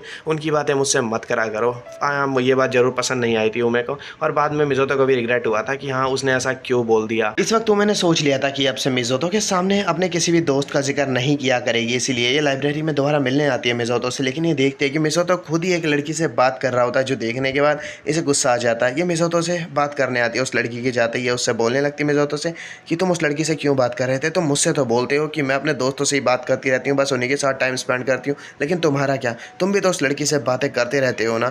ये सुनने के बाद तो मिज़ोतो माफ़ी मांगता है, इससे मिज़ोतो बोलता है प्लीज़ मुझे माफ़ कर दो। उमे बोलती है तुम उसी के साथ टाइम स्पेंड करते रहते हो, जब भी मैं लेट आती हूँ तुमसे मिलने के लिए। मिज़ोतो इससे कहता है नहीं, वो खुद मुझसे बात करने के लिए आती है और मैं तो बस उसके साथ किताबें ही पढ़ता हूँ। ये बोलती है तुम उसके साथ किताबें वहाँ बैठ करके पढ़ते हो जहाँ पे कि मेरी जगह है, ये बिल्कुल सही नहीं है। मिज़ोतो इससे कहता है हाँ सॉरी मैं समझ गया अच्छे से ये बात। उमे कहने लग जाती है नहीं है बिल्कुल सही नहीं, मुझे तो ये लग रहा है तुम मुझे चीट कर रहे हो। ये सुनने के बाद तो मिज़ोतो को भी गुस्सा आ जाता है। मिज़ोतो कहता है नहीं ऐसा कुछ नहीं है, मैं तुम्हें चीट नहीं कर रहा हूँ, मैं बस उसके साथ किताबें ही पढ़ा करता हूँ। लेकिन उमे तो मानने के लिए राजी हो ही नहीं रही थी। इनफैक्ट इसने तो मिज़ोतो के ऊपर इल्ज़ाम भी लगा दिया था, जिसकी वजह से मिज़ोतो भी पीछे नहीं हटता। ये भी इसे और इसके फ्रेंड को लेकर के इसे काफ़ी ज़्यादा खरी खोटी सुना देता है, जिसकी वजह से अब दोनों ही आपस में एक दूसरे से बात भी नहीं कर पा रहे होते हैं। इन दोनों ने ही एक दूसरे को इतना ज़्यादा उल्टा सीधा बोल दिया है कि दोनों ही रात को सही से सो नहीं पा रहे होते हैं। मिज़ोतो भी यही सोचे जा रहा होता है कि उसने ऐसा क्यों करा, शायद इसकी गलती थी, और उमे भी यही सोचे जा रही थी कि इसे ऐसे इंजाम तो नहीं लगाना चाहिए था, इसमें इसी की गलती थी, और दोनों इसी वजह से सो नहीं पा रहे होते हैं। और इस दिन के बाद से ये दोनों ही एक दूसरे से काफ़ी ज़्यादा ही लंबे समय तक नहीं मिलते हैं एक दिन, लेकिन फिर भी इनकी मुलाकात वापस हो जाती है लाइब्रेरी में, जहाँ पर कि ये दोनों एक दूसरे से जैसे ही मिलते हैं तो मिज़ोतो कहने लग जाता है शायद हम दोनों के बीच में काफ़ी ज़्यादा गलतफहमी बन चुकी है, तो फिर हमें उन्हें ज़्यादा से जल्दी सॉल्व कर लेना चाहिए। तो उमे भी मान जाती है कि तुम सही कह रहे हो, हमें उन गलतफहमियों को सॉल्व कर लेना चाहिए, क्योंकि वरना हम कभी ना कभी तो मिलेंगे ही। मिज़ोतो ने जो गलती करी थी उमे को लेकर के, ये जेलसी फील कर रहा था उसके फ्रेंड से, तो ये माफ़ी मांग लेता है, लेकिन उमे यहाँ पर माफ़ी नहीं मांगती है, जो देखने के बाद मिज़ोतो को अच्छा नहीं लगता। मिज़ोतो सोचने लगता है मैंने तो माफ़ी मांग ली, लेकिन ये मुझसे माफ़ी नहीं मांग रही है। लेकिन यहीं पे उमे सोच रही होती है कि मिज़ोतो अब मेरे से काफ़ी ज़्यादा दूर चल रहा है, ये तो मेरे पास भी नहीं आ रहा है। और इसके बाद ही उमे अकेले जाती है फेस्टिवल में, क्योंकि मिज़ोतो ने बात के दौरान ये बताया नहीं कि अपने रिलेशनशिप को कंटिन्यू कर सकते हैं या फिर नहीं, इसी वजह से इसने पूछा ही नहीं मिज़ोतो से कि क्या वो इसके साथ फेस्टिवल में चलेगा। ये अकेली गई और फिर खो गई, और फिर कोने में बैठ करके फिर से इंतजार करने लगी कि मिज़ोतो आएगा और इसको ढूंढ लेगा, लेकिन मिज़ोतो नहीं आता है। और फिर बाद में ये सुबह जब अपने घर वापस आ जाती है तो ये सोचने लग जाती है कि मिज़ोतो आज तो इससे ज़रूर मिलने आएगा, आज कल्चरल फेस्टिवल है। लेकिन ऐसे ही समय बीतता चला जाता है, मिज़ोतो आज भी मिलने नहीं आता है और ऐसे ही काफ़ी दिन बीत जाते हैं, मिज़ोतो फिर भी इससे मिलने नहीं आता है। और इसी तरीके से जब मिज़ोतो वैलेंटाइंस डे के दिन भी इससे मिलने नहीं आता तो ये समझ जाती है कि इन दोनों के बीच में ब्रेकअप हो चुका है और अब मिज़ोतो इससे कभी बात नहीं करने वाला है। और ऐसा होता भी है, मिज़ोतो ने सच में बात करनी छोड़ दी होती है पूरे तरीके से उमे से। इनफैक्ट मिज़ोतो अपनी लाइफ में काफ़ी ज़्यादा ही आगे बढ़ चुका होता है और ये भी सोच चुका होता है कि मैंने अब एक नई शुरुआत कर ली है। बैक स्टोरी यहीं पर खत्म होती है, हमें पता चल चुका है कि किस तरीके से इन दोनों का ब्रेकअप हुआ था और सीन प्रेजेंट पे आ जाता है अब यहाँ पे कि मिज़ोतो बोल रहा होता है उमे से कि एक बात बताओ, आखिर किस तरह की किताब यहाँ पर तुम ढूंढने की कोशिश कर रही है। तो उमे बोलती है कि हम दोनों जो कि साथ में पढ़ सकें। वे की किताब को निकालती है और कहने लगती है मिज़ोतो से, ये किताब हम दोनों साथ में पढ़ेंगे। तो मिज़ोतो कहता है, क्या तुम ये भूल रही हो, जिस टाइम मैं लास्ट टाइम तुम्हें इस रूम में लेकर गया था हम दोनों इस किताब को पहले ही पढ़ चुके हैं। इसके बाद उमे वापस अपने रूम में आ जाती है। थोड़ी देर बाद मोबाइल चलाने के बाद ये फिर से एक बुक को पढ़ना चालू कर देती है, लेकिन तभी इसे अपने रूम में एक कॉकरोच नजर आ जाता है, जिसे देखने के बाद तो ये हद से ज़्यादा ही डर जाती है और मिज़ोतो के पास भागती हुई आ जाती है और फिर मिज़ोतो को बताने लगती है कि इसने अपने कमरे में एक बहुत ही डरावने कीड़े को देखा। मिज़ोतो बोलने लगता है, क्या तुम कॉकरोच की बात कर रही हो। ये बोलती है, प्लीज़ उसका नाम मत लो, वो बहुत डरावना है। मिज़ोतो से ये कहती है कि क्या तुम उसे भगा सकते हो। तो मिज़ोतो मना कर देता है, नहीं भगा सकता, क्योंकि ये बंदा भी कॉकरोच से डरता है। इसी वजह से उमे को मिज़ोतो के कमरे में ही सोना पड़ जाता है, क्योंकि इनके पेरेंट्स घर पे अभी है नहीं, तो कॉकरोच को कोई भगाने वाला है भी नहीं। इसी वजह से ये दोनों इस कमरे में एक ही कमरे में सो रहे हैं और मिज़ोतो कहता है, मैनेज कर लो, कम जगह में ही हमें सोना पड़ेगा। बाहर तेज बारिश भी आ रही होती है, जिसकी वजह से तूफान आया पड़ा है और इसी वजह से इनके पेरेंट्स अभी तक घर वापस नहीं आ पाए। अब जैसे ही मिज़ोतो पीछे मुंह मोड़ता है तो ये देखता है कि उमे तो इसके कुछ ज़्यादा ही क्लोज होती है, जो देखने के बाद ये सोचने लग जाता है कि इसने काफ़ी समय से उमे को इतने ज़्यादा क्लोज से नहीं देखा है। और अब ये वापस पीछे मुँह करता है और सो जाता है। और फिर सुबह जब ये उठता है तो इनके पेरेंट्स भी वापस आ चुके होते हैं और मिज़ोतो से अभी भी उमे झगड़ा ही कर रही होती है। लेकिन तभी उमे की मदर कहने लग जाती है, इनकी मदर कहती हैं कि तुम दोनों एक काम करो, जा करके अपने लिए स्विम सूट लेकर के आ जाओ, क्योंकि हम लोग बीच पे घूमने जा रहे हैं। मिज़ोतो कहने लग जाता है, मुझे नहीं जाना, मुझे तो किताब ही पढ़नी है घर बैठ करके। ये बोलते हैं वहाँ चलो तो मज़ा आएंगे। तो मिज़ोतो कहने लगता है, ठीक है मैं चलूँगा, लेकिन वहाँ भी मैं बस किताबें ही पढ़ूंगा। लेकिन उमे से ये लोग कहने लगते हैं, तुम जा करके तुम तो स्विम सूट ले आओ। तो उमे तो मान जाती है अपना स्विम सूट लेके आने के लिए, लेकिन ये मिज़ोतो से कहने लग जाते हैं कि जा करके उमे के साथ जाओ और उसकी हेल्प करो स्विम सूट ढूंढने में। वेल ये थोड़ा चौंकाने वाली बात है, लेकिन उमे भी मान जाती है इसके साथ जाने के लिए, थोड़ा ड्रामा करने के बाद। और अब ये साथ में जाने लग जाते हैं, लेकिन उमे इससे कहती है कि अपना हुलिया पूरी तरीके से बदल लो, क्योंकि तुमने हाल ही में टॉप करा है, तो मैं नहीं चाहती हूँ कि कोई भी स्टूडेंट हम दोनों को साथ में देखे और फिर गलत अफवाहें उड़ाए। तो मिज़ोतो इसके लिए मान जाता है, सोचने लगता है हाँ ये इस बार सही बोल रही है। अब मिज़ोतो आ चुका होता है उमे के साथ इसके लिए स्विम सूट लेने के लिए और यहाँ पर उमे चेंज कर रही होती है। उमे बोलने लगती है मिज़ोतो से, क्या तुम एक बार मेरी हेल्प कर सकते हो। तो मिज़ोतो कहने लगता है, इसमें भला मैं तुम्हारी क्या हेल्प कर सकता हूँ। उमे ने स्विम सूट पहन लिया होता है और ये ओपिनियन मांगती है मिज़ोतो से कि आखिर मैं कैसी लग रही हूँ। मिज़ोतो उमे को देखने के बाद शर्माने लग जाता है। वह शर्माने वाली बात ही है, ये शर्मा रहा होता है काफ़ी ज़्यादा और बोलता है उमे से कि तुम सच में काफ़ी अच्छी लग रही हो। वेल तुम काफ़ी अच्छी ही दिखती हो। ये सुनने के बाद तो उमे शर्माने लग जाती है, बोलती है कि मैंने तुमसे स्विम सूट के बारे में पूछा था, अपने बारे में नहीं। उमे ने अब अपने लिए स्विम सूट चूज़ कर लिया होता है और अब ये लोग वापस जाने लग जाते हैं। उमे ने वही स्विम सूट परचेस करा वैसे बता दूं। और अब ये दोनों जब वापस जा रहे होते हैं तो ये लोग उसी एरिया में पहुंच जाते हैं जहां लास्ट टाइम इन दोनों ने किस किया था एक दूसरे को। और अब इस एरिया में पहुंचने के बाद इनकी पुरानी यादें ताज़ा हो जाती हैं और फिर उमे वापस पुरानी बातों के बारे में सोचने लग जाती है। और ऐसा सोचते हुए ये मिज़ोतो की और अपने होठ आगे करती है, लेकिन मिज़ोतो इसके सर पे टैप करता है और इसे वापस घर लेकर के आ जाता है। सारा ही कबाड़ा कर डाला।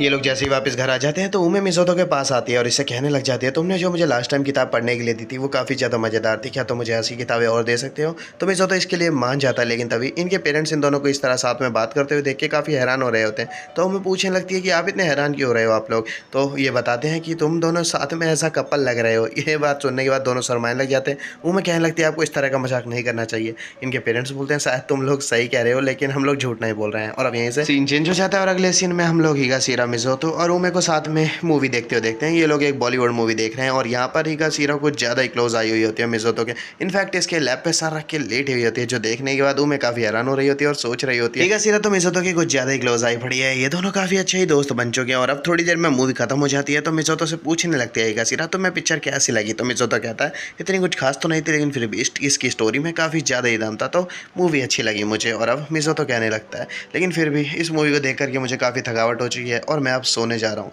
हिगाशिरा बोलने लगती है अगर तुम थक चुके हो तो एक काम करो, तुम मेरे पैर पे सर रख के सो जाओ। मिज़ुतो कहता है हाँ आइडिया तो काफ़ी अच्छा है, लेकिन साफ मना कर देती है। उमे बोलती है नहीं बिल्कुल नहीं, तुम ऐसा मेरे सामने तो बिल्कुल नहीं कर सकते। तो मिज़ुतो इसके पैर पे ही सर रख के सो जाता है, जो देखने के बाद काफ़ी ज़्यादा हैरान रह जाती है उमे। मिज़ुतो को सोते हुए देख करके बोलने लग जाती है हिगाशिरा कि मिज़ुतो सोते हुए कितना ज़्यादा क्यूट लग रहा है ना, मेरे को इससे किस करने की इच्छा कर रही है, लेकिन साफ मना कर देती है उमे। बोलने लगती है देखो ये अभी सो रहा है तो मैं तुम्हें ऐसा करने नहीं दे सकती हूँ, इसकी परमिशन के बगैर तो बिल्कुल भी नहीं। लेकिन तुम भी तो सोचो, अगर तुम ऐसी जगह पर इसे किस कर लोगी तो तुम्हारा फर्स्ट किस खराब हो जाएगा, क्या तुम सच में ऐसा चाहती हो? तो हिगाशिरा बोलने लगती है हाँ शायद से तुम सही बोल रही हो, मुझे कोई अच्छा सा स्पॉट देखना चाहिए और वहीं पर इसे किस करना चाहिए ताकि मेरा फर्स्ट किस खराब ना हो जाए। हिगाशिरा ये बोल के जाने लग जाती है उमे से कि मेरे ख्याल से अब मुझे यहाँ से चलना चाहिए, अब यहाँ पर मेरे पास टाइम वेस्ट करने के लिए वैसे भी कुछ नहीं रखा है। तो उमे कहने लगती है जैसी तुम्हारी इच्छा। और अब हिगाशिरा यहाँ से ये बोलकर ही चली जाती है कि मैं बाद में जरूर ये मौका नहीं छोड़ने वाली हूँ। हिगाशिरा के जाते ही उमे वापस मिज़ुतो को ही देखने लग जाती है और मिज़ुतो को देखते हुए ये वापस अपने पास्ट को याद करने लग जाती है। और फिर बाद में ऐसा सीन चेंज हो जाता है। इसके बाद सीन चेंज हो जाने के बाद अब हमें अगले दिन का सीन दिखाया जाता है, जहाँ पे कि उमे की मॉम इसके पास आती है और इसे कहने लग जाती है वैसे मुझे एक बात बताओगी कि क्या हिगाशिरा और मिज़ुतो सच में एक दूसरे के इतना ज़्यादा क्लोज आए पड़े हैं, कहीं वो इसकी एक्स गर्लफ्रेंड तो नहीं है? तो फिर उमे बोलती है नहीं ऐसा कुछ नहीं है, वो बस दोस्त हैं। तो इसकी मॉम बोलती है देखो मैं कहूँगी तुमसे एक बात कि तुम भी आगे बढ़ जाओ, मैं तुमसे कहना चाहती हूँ कि तुम कहीं मिज़ुतो से पीछे मत रह जाना।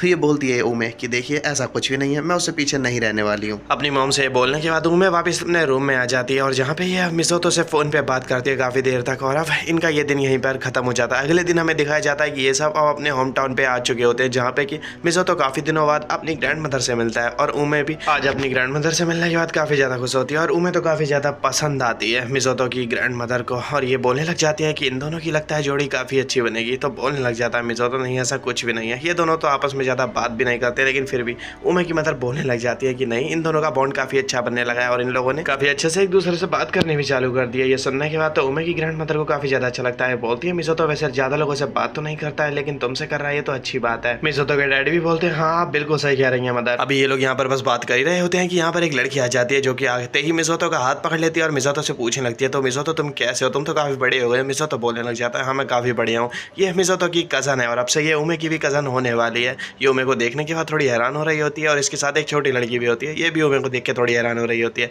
लेकिन ये लोग अब आपस में थोड़ी देर में एक दूसरे को इंट्रोड्यूस कर देते हैं। एक दूसरे से जान पहचान बना लेने के बाद ये सभी लोग अब आ जाते हैं पार्टी करने के लिए एक नदी के पास और यहाँ पर ये सभी लोग काफ़ी ज़्यादा ही मजे कर रहे होते हैं, जहाँ पे कि मिज़ुतो अभी भी बस किताबें पढ़ने में लगा हुआ होता है, जो बात किसी को पसंद तो नहीं आ रही होती है, लेकिन फिर भी ये सभी लोग मिज़ुतो को बस इग्नोर ही मार पा रहे होते हैं। और थोड़ी देर बाद बोलने भी लग जाती है माडोका कि क्या मिज़ुतो अभी तक पहले जैसा ही है, ये बिल्कुल भी नहीं बदला है इसका मतलब। उमे बोलने लगती है शायद तुम सही कह रही हो, ये बिल्कुल नहीं बदला है, ये जब जूनियर हाई में था तो भी ये ऐसी था, किसी से बात नहीं करता था और ये अभी भी किसी से बात नहीं करता है, ये अकेला ही रहना पसंद करता है और ज़्यादा लोगों से बातचीत नहीं रखना पसंद करता है। मिज़ुतो तो इनसे काफ़ी ज़्यादा दूर बैठा हुआ है, लेकिन लगता है इनकी बातें मिज़ुतो ने सुन लिया कि ये जो इसके बारे में मिज़ुतो के बारे में बातें करने में लगे पड़े हैं। मिज़ुतो तो यहाँ से चले जाता है ये बोल करके मुझे यहाँ पर किताब पढ़नी नहीं है, मैं कहीं और जा करके पढ़ लूँगा। माडोका बोलने लग जाती है कोई बात नहीं, मिज़ुतो यहाँ से जा रहा है तो उसे हमारे संग मजे नहीं करने हैं तो कोई बात नहीं, चलो एक काम करते हैं, मैं तुम और मैं ही मजे करते हैं और मैं तुम्हें यहाँ से ऐसे तो जाने नहीं देने वाली हूँ, इसलिए हम सब यहाँ पर काफ़ी मजे करने वाले हैं। भले यहाँ पर मिज़ुतो नहीं है, अब रात हो जाती है, इन लोगों ने काफ़ी मजे किए हुए होते हैं वहाँ पर नदी के पास और अब ये सब लोग यहाँ पर सर्व कर रहे होते हैं क्योंकि गेस्ट काफ़ी ज़्यादा यहाँ पर बढ़ चुके थे इनके घर में। मिज़ुतो डिनर करने के बाद अपने दादाजी की लाइब्रेरी में आ जाता है जो कि काफ़ी ज़्यादा ही पुरानी लग रही थी, पुराने ज़माने की थी। यहाँ पर किताबें भी काफ़ी पुरानी दिख रही होती हैं देखने में, यहाँ किताबें बैठ करके मिज़ुतो बस पढ़ ही रहा होता है कि तभी यहाँ पर उमे भी आ जाती है। उमे मिज़ुतो के पास आकर के इससे पूछने लगती है कि तुम आखिर क्या पढ़ रहे हो। मिज़ुतो बोलने लग जाता है मैं अपने दादाजी की बायोग्राफी पढ़ रहा हूँ। मिज़ुतो ने यहाँ पर जब बुक बंद करी थी ना तब उसने बुक मार्क नहीं लगाया था, इसकी वजह से उमे बोलने भी लगती है कि तुम्हें नहीं लगता है कि तुम पढ़ना भूल जाओगे। तो मिज़ुतो बोलता है नहीं मैं नहीं भूलने वाला हूँ, मैंने ये कई बार पढ़ रखी है, इसी वजह से मैं नहीं भूलूंगा कि मैंने कहाँ पे छोड़ी थी। उमे ये सुनने के बाद सोचने लगती है कि मिज़ुतो इसे बार बार क्यों पढ़ता है। फिर मिज़ुतो बोलने लग जाता है बस कुछ याद करने के लिए। ये उमे को ये किताब पढ़ने के लिए दे देता है और इसे कहता है कि इसे तुम भी पढ़ लेना। वैसे ये आज तक मैंने अपने फैमिली वालों को भी पढ़ने के लिए नहीं दी थी, इकलौते तुम ही हो जिसे कि मैंने यार बस पढ़ने के लिए दी है। ये बात सुनने के बाद तो उमे भी हैरान रह जाती है। उमे सोचने लगती है मिज़ुतो ने आज तक किसी को पढ़ने के लिए नहीं दी, लेकिन इसे क्यों पढ़ने के लिए दे दी। अब उमे इसे पढ़ने लग जाती है किताब को, जिसमें कि दादाजी ने मिज़ुतो के काफ़ी बातें लिखी हुई होती हैं। इस किताब को पढ़ते पढ़ते पता नहीं क्यों उमे रोने लग जाती है और इससे पहले मिज़ुतो भी रो चुका था इस किताब को पढ़ते हुए। और इस किताब को पढ़ने के बाद ही उमे को समझ में आ जाता है कि ये बस अपने बारे में ही सोचती रहती थी और अब इसे इतना भी पता चल चुका है कि क्यों मिज़ुतो हमेशा अकेले रहना पसंद करता है और किसी से बात नहीं करता है। और यही सोच सोच के अब इसे काफ़ी ज़्यादा रिग्रेट हो रहा होता है अपने आप से, पता नहीं क्या लिखा था इसमें, हमें ये पता तो नहीं चलता है। यहीं से अब सीन भी चेंज हो जाता है जहाँ पे कि हम देखते हैं कि उमे अपने लिए एक नई ड्रेस सिलेक्ट करने में लगी हुई होती है, लेकिन इसे कुछ पसंद नहीं आ रहा होता है। इनफैक्ट इसका ध्यान ही नहीं होता है, जो कि नोटिस कर लेती है मडोका पूछने लगती है आखिर बात क्या है,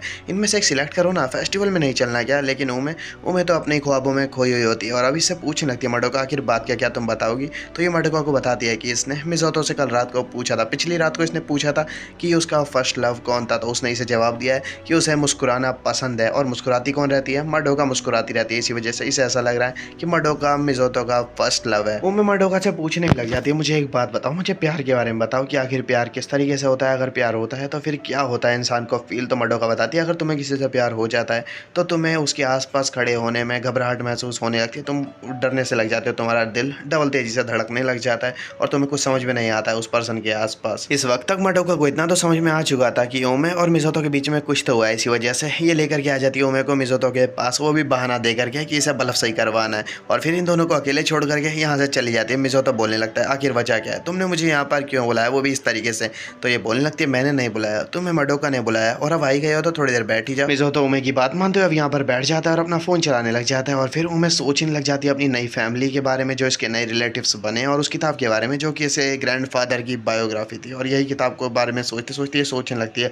उस किताब को पढ़ने के बाद इसकी सोच पूरी तरीके से बदल चुकी है और जो ये मिज़ोतो के बारे में सोचा करती थी और अब इसकी सोच भी काफ़ी हद तक बदल चुकी है। ये सोचने लगती है मिज़ोतो तो बदल चुका है लेकिन मैं अभी भी अपने बारे में सोचे जा रही हूँ, मैं अभी भी टाइम भी बर्बाद कर रही हूँ और मुझे भी अब आगे बढ़ना ही होगा। अब फाइनली उमे थोड़ी हिम्मत दिखाती है और मिज़ोतो से पूछ लेती है मिज़ोतो के फर्स्ट लव के बारे में। मिज़ोतो थोड़ा हैरान रह जाता है उमे से ये सुनने के बाद और अब उमे सोचने लग जाती है कि काश पास्ट में इसने कभी अकेला छोड़ा ही नहीं होता मिज़ोतो को। जब इसने ब्रेकअप किया था काश ये उस दिन के बाद से एक बार और फ़ोन कर लेती मिज़ोतो को तो सब कुछ ठीक हो जाता।